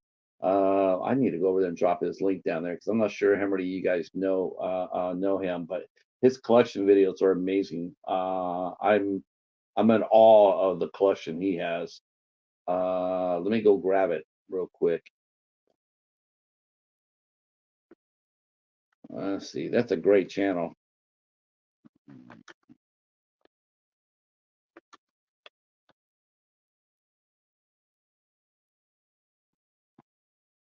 There it is. Oh, let me grab okay. Okay. Yeah, I'm gonna grab this right here. Let's see.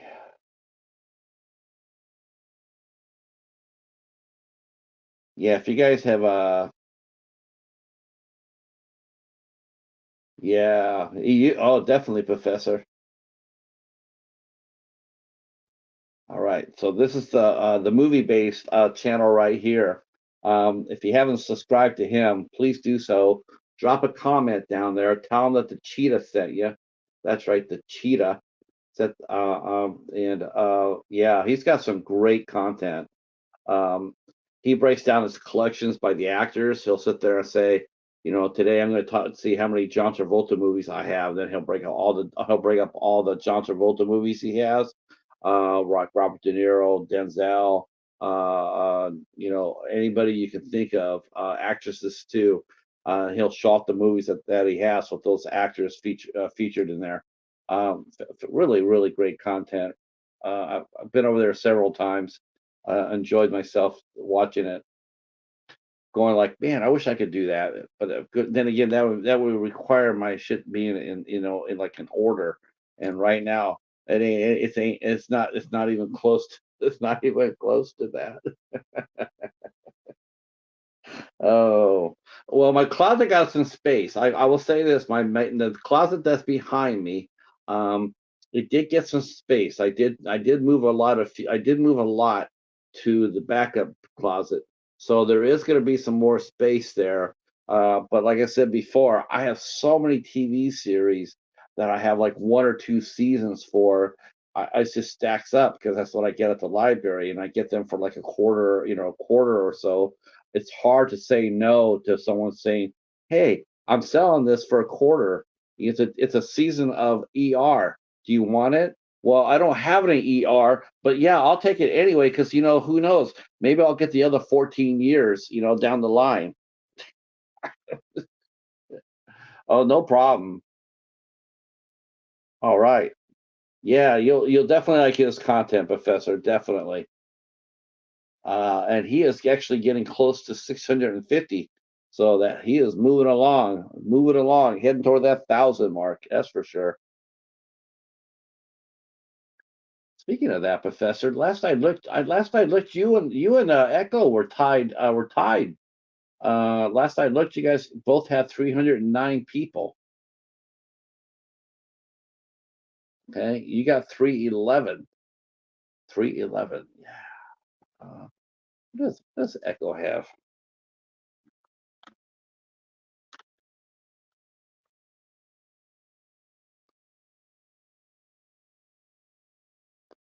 Yep, he still's got 309.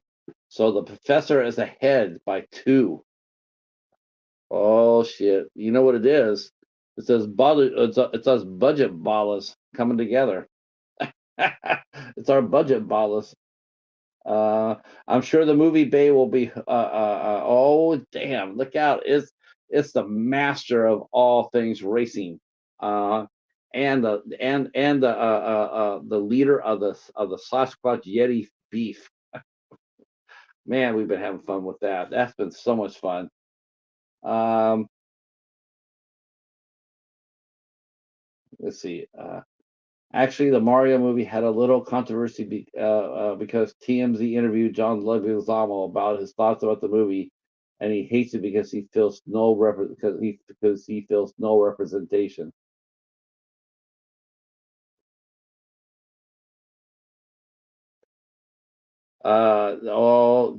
Look out! One of the boutique ballers is in the house, aka the bat is loose. Look out! Flying high. That's right. That's right. But you're outnumbered by his boutique ballers. That's right. Me and the professor are boutique ballers. Where's Charles? Charles is here. I'm not sure if he's still here or not, but he's a boutique. He's a budget baller as well.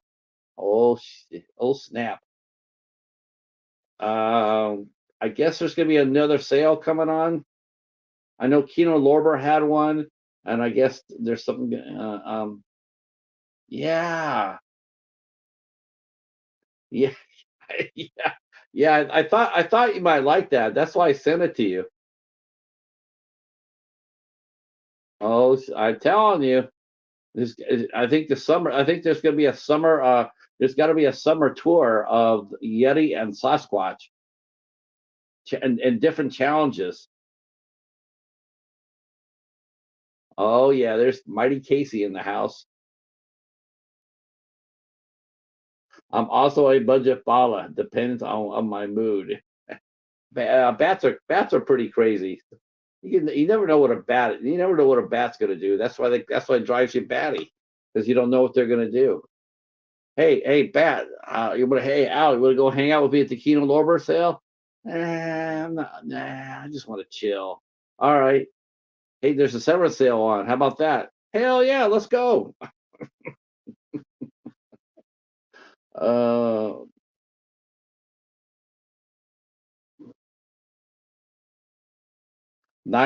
look at that in the movie bay. 90% of my collection is used. Bala, hell yeah, budget Bala.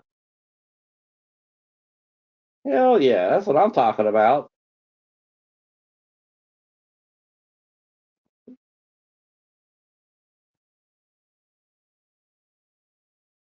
Let's see. I can't be a boutique baller with the amount of money of one single boutique purchase. I can buy a shit ton of movies for a whole month. That's exactly what I'm thinking, Professor. I'm going to spend $44 and get USC Navy SEALs.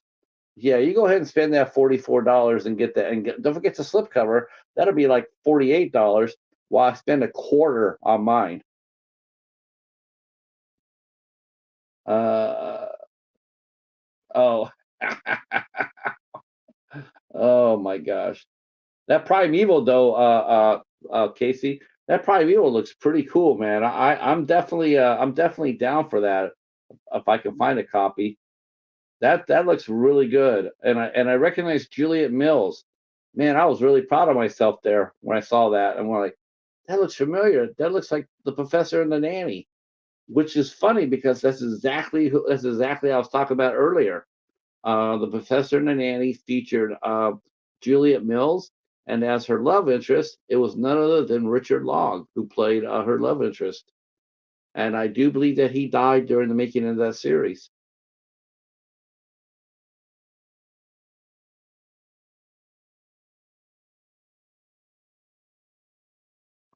Mr. Dan Horst, I just placed a big order with Dark Side Records, all used. Oh, hell yeah. Look at that, Professor. Ballers, budget ballers are taking over. Oh, God, no, no, no, no, I couldn't. And I buy DVDs. I have no problem watching it on DVD.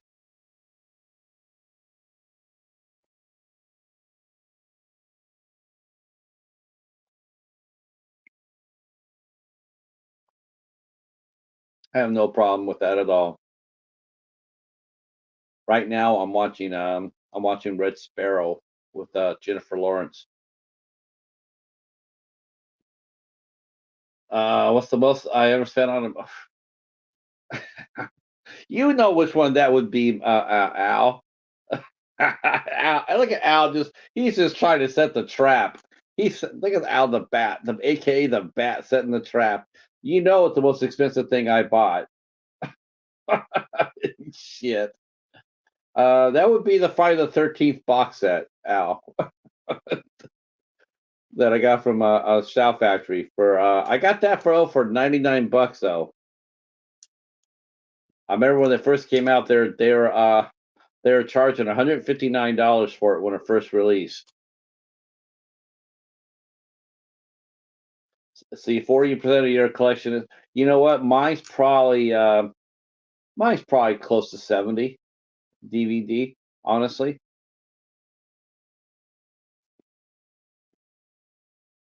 Maybe 65.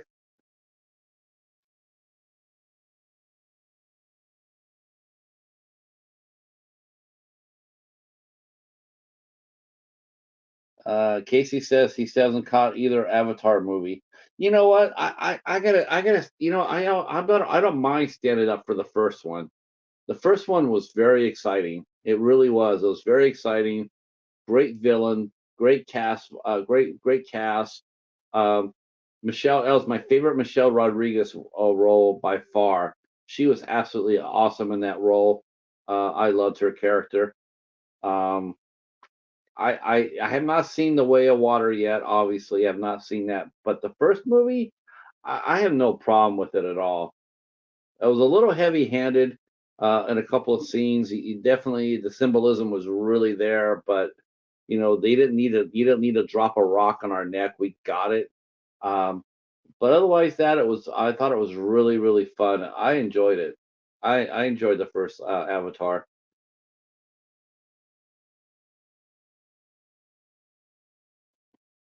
Ferngully was much better. Don't you mean The Land Before Time, Al?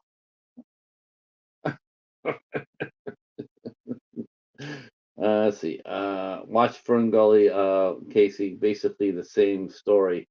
Yeah, probably, but it always is, right? It's like Pocahontas.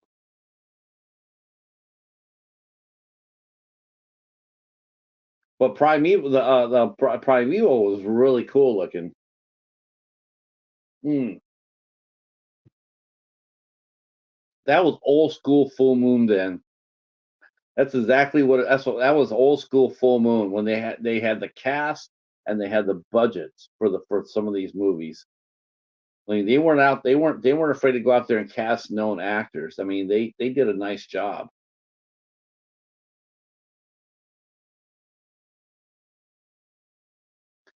Oh, your wife is the descendant of Pocahontas. Interesting.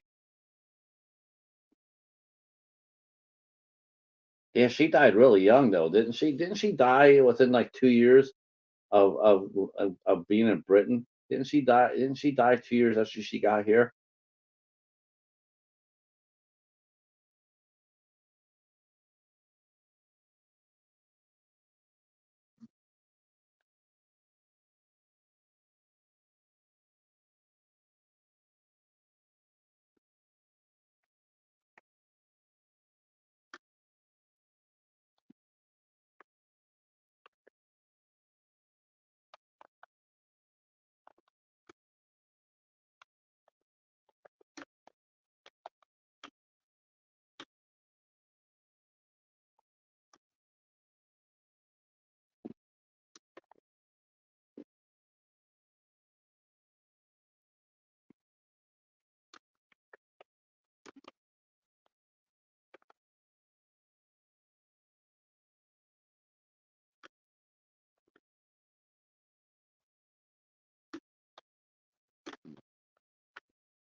Okay.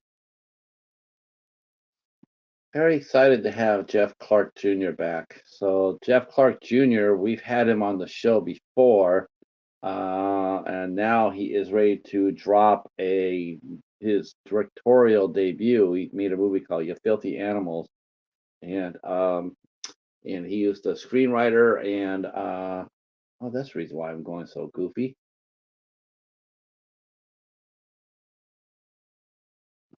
Maybe that's it.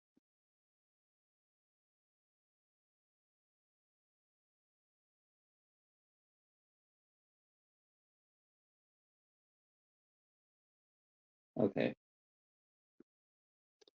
Um, Stay safe, Casey. Yeah, I think she was only 20 years old. I thought she left here when she was 17 or 18. Now you got to see it to believe it. Forgot about Forget about suspension of belief of disbelief. I don't want to know everything behind. I don't want to know everything behind. I mean, I like watching special features. Um, I like watching special features. In fact, I'm listening to the director of Red Sparrow. I'm listening to him talk about his movie, Francis Lawrence. Um, so I watched the movie and watching it with the director's commentary. I do like listening to a director's commentary. I think it's a lot of fun and pretty insightful. And actually, to me, that actually helps me. And I didn't realize this until I started doing these interviews. But when I was listening to the directors or the cast, and then a lot of times what they would say there helped me shape my questions for not necessarily them, but for directors in general or actors in general. A lot of what I saw for movies and they talked about, I'm able to bring those to my interview process. So I don't I like special features. I really do like commentaries a lot.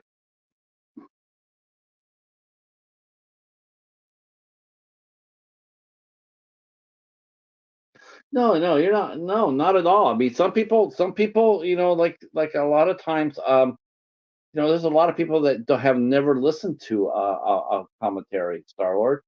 They have bought in the movie. They have no interest in listening to the director. They just got it for the movie. Um, but I think if you get somebody like a Criterion, I mean, for sure that's when you buy a Criterion movie. You're gonna be getting a director's commentary on that, more likely or not. But you don't have to listen to it.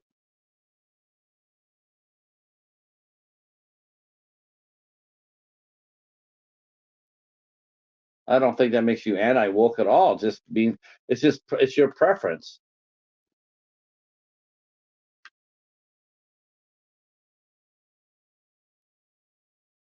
But I like finding out how they do things. I do. It doesn't affect me watching the movie.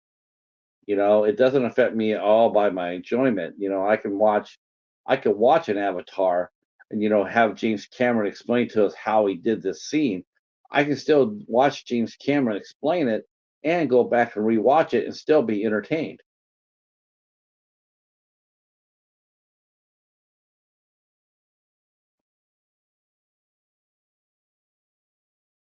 Oh yes, the one cast that I absolutely loved was funny was the second Resident Evil, the cast commentary on that.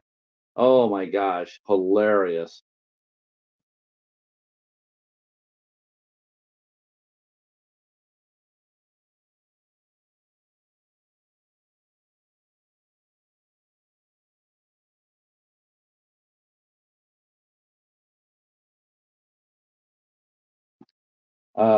Scott Pilgrim's versus the World is also really really good too.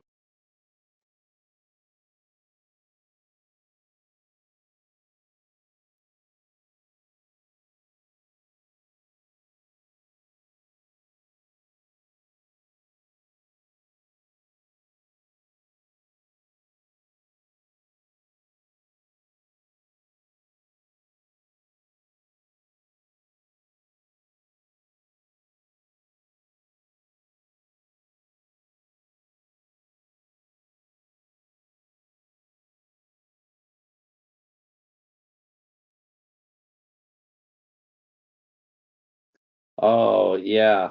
No doubt about that, Star-Lord. Man, that was cool as hell.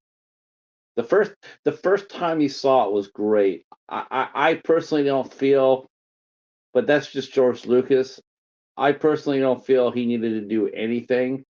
But then again, there he goes. He has to replace all the characters, um he had the guy who played Luke's dad, and played played Darth Vader, uh and then they replaced him with Anakin, and it's like, why? They made the explosions bigger on the Death Star. Why? You didn't need that.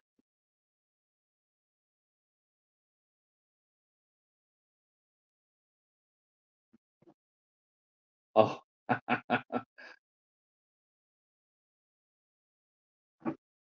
I gotta get it. I gotta, you know what? I gotta get back into some Yui.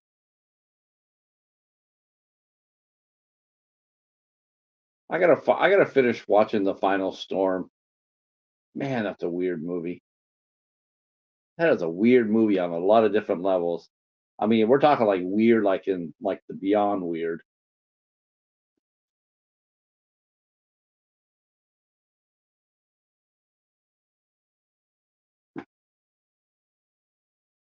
All right, let me go ahead and finish this. Here I gotta put some tags in.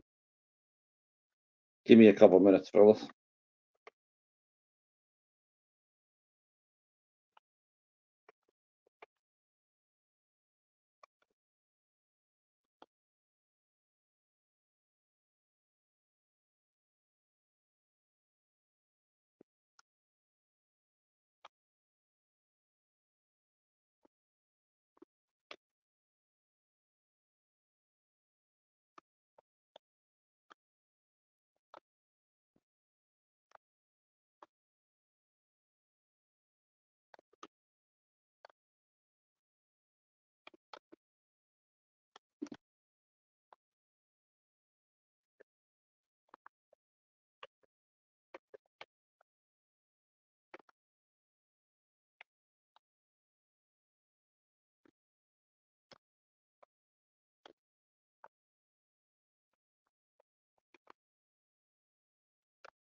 Oh,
I put an S on that. Yeah.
Hmm, let's see.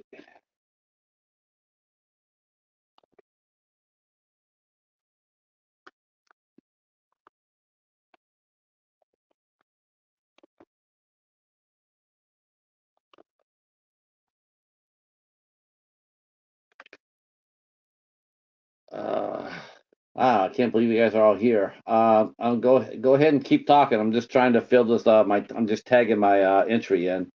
For Filthy Animal, which is written and directed by our good friend Jeff Clark Jr., and he'll be here on the 20th. So I am making his banner right now. Then I got to make Steve's. Uh,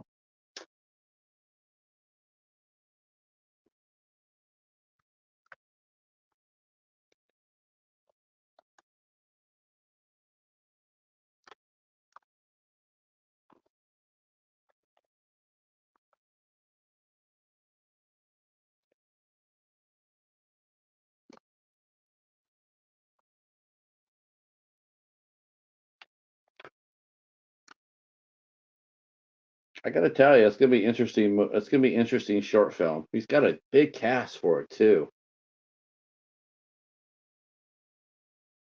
He's got 9 people in it for a short film. That's ambitious. I like it. I like it. I like it a lot, actually. In fact, I'm actually going to put that down because I do think it's great.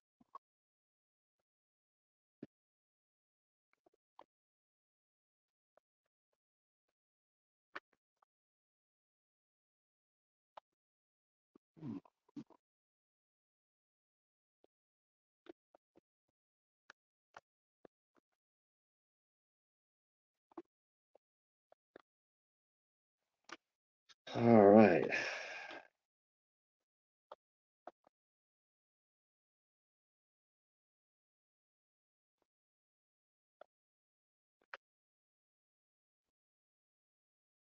Right.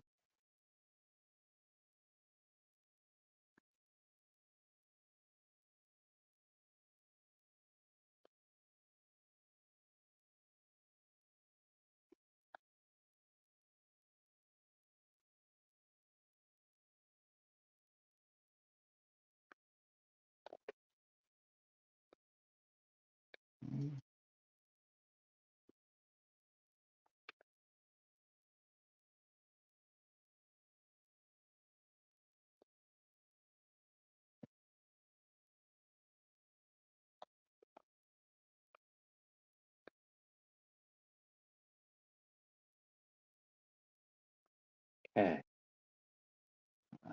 Let's see. See if Instagram will let me get away with this. I should.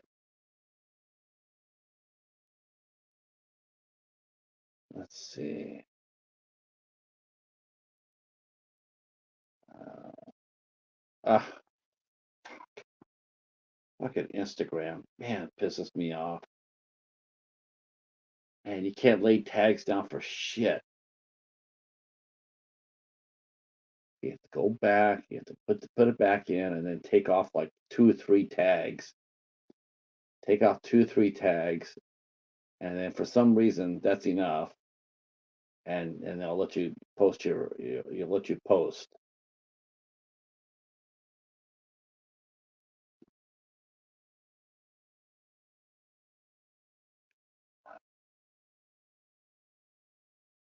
Just like that. God, it sucks. All right. Let us go to. Okay. Go to. Gonna go to StreamYard. Put it up. All right.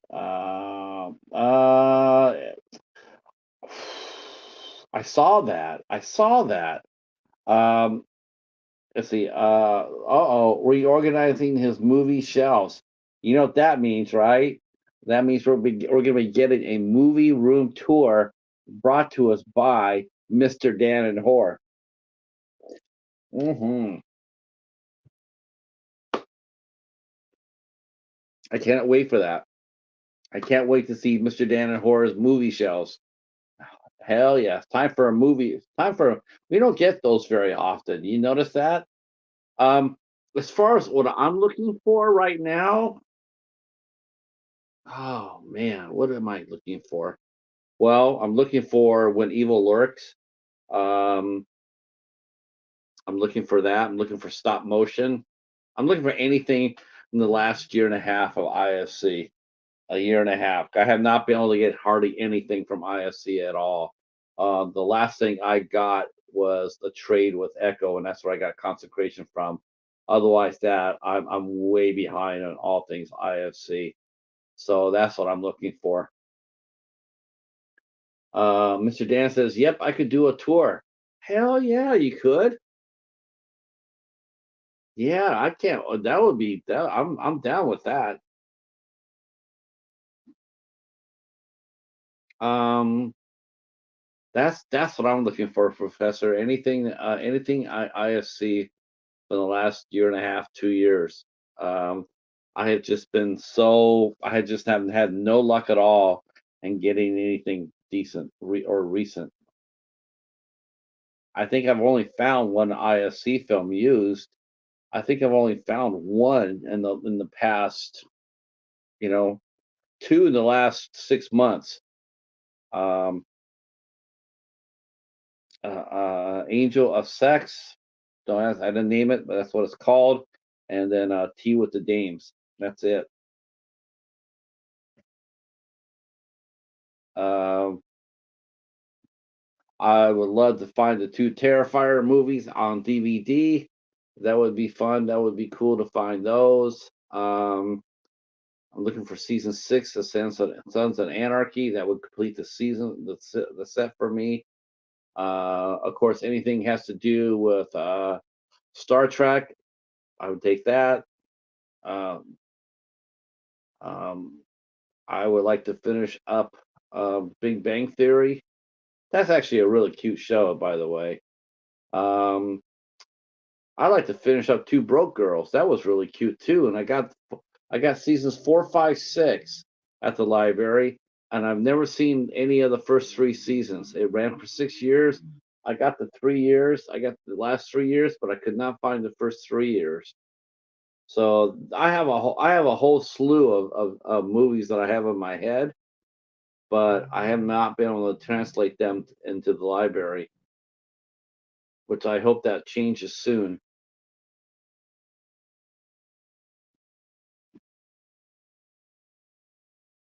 Yeah, old fashioned motorcycle gang movie.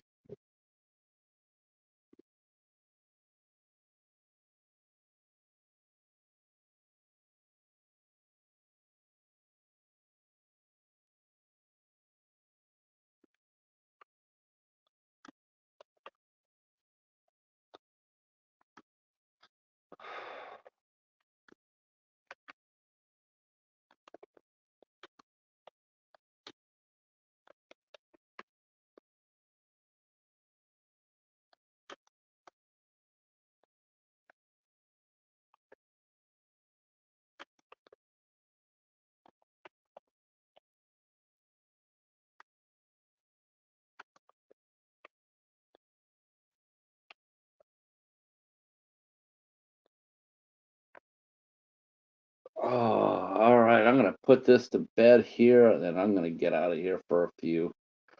My eyes are killing me, so I'm gonna go ahead and wrap this up here. Let's see.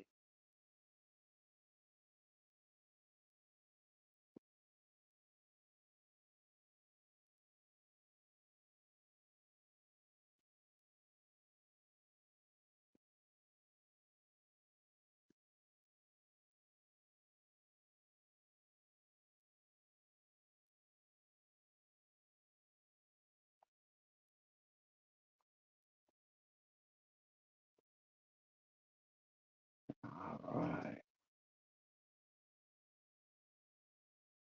Oh.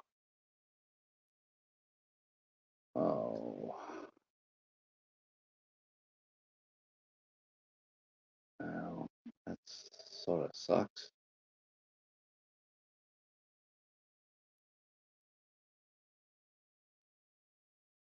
I'm gonna go with the cast heads.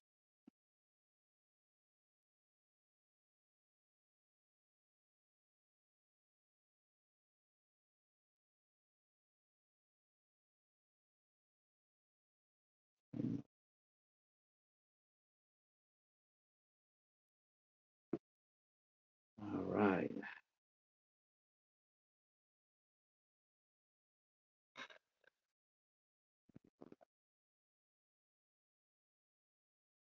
All right. Once that gets done. All right. Yay. Yeah. Man, you know what, that Beetlejuice too, I don't know. I I'm just shocked. I'm just really shocked to sit there and look at Winona Ryder, and she looks older than Michael Keaton, and he has makeup on, and she looks older than he does. I mean, that's just, oh, I don't know. First time I saw that, I'm like, wow, that's a mind blower. All right, so we got another show up, and then I gotta go over to it and say that it's okay for kids to watch or not okay.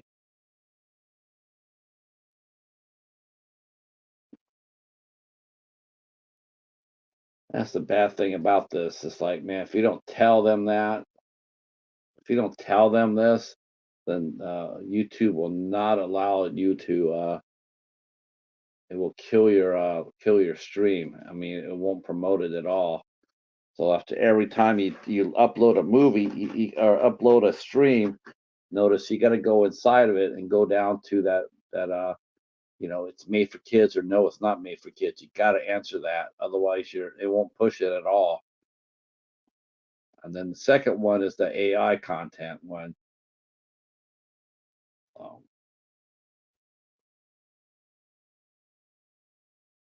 all right. Okay, well, we're up and running for that. And I come back and do Steve here, but I'm gonna do that. I'm gonna do that in about an hour or so. I gotta get out of here. Rest my eyes. They're killing me. All right, boys and girls, we are done for a little bit. Uh, yeah, I think it's gonna be dumb. I think it really will be. I won't be back on tonight, but I will be back tomorrow night with Angela Williams from Morbid Heart Designs. We will be here tomorrow night at 8 o'clock Eastern Time, 5 o'clock Pacific. We do hope that you'll come out and hang out with us. Angela will be here with us, and while we talk and catch up, she will be doing some artwork while that happens. Um, I was hoping for that to happen with our other guest, uh, uh, uh, May, May, but probably wouldn't. That would have been hard to watch with Sophie May because she would have been have to take blood from her arm, and I'm not so sure how many people really like that, much less YouTube. So, but of course that interview was also up and running too. If you have not seen that interview with Sophie May V, highly recommend you do. It's very entertaining, and she's a tremendous talent. And I hope you guys will go and support that. It only has 72 views, and she is worth a whole hell of a lot more than that. Um, so again, tomorrow night with Angela, and then Wednesday we'll be talking with Sam Shoemaker, and Jason goes to Indianapolis. That will be on Wednesday. Thursday, Sherry Severs will be here with us, and then Friday, Jenna Dulot from Sweet Killer Machines. She will be here with us at 9 p.m. We're starting the show. We're pushing that show back an hour. That is a 9 o'clock start on Friday. Yeah, I hope you guys all will show up for that. And we got more goodies coming up your way. And thanks for watching. And we will talk to you soon. Peace. Oh, go watch Dollar Theater for me, please. Leave a comment. House of Haunted Hill, 1959. Vincent Price. starting the bat. Um, all right, that's it for us. We will talk to you soon. Be safe and be nice to each other, or try to.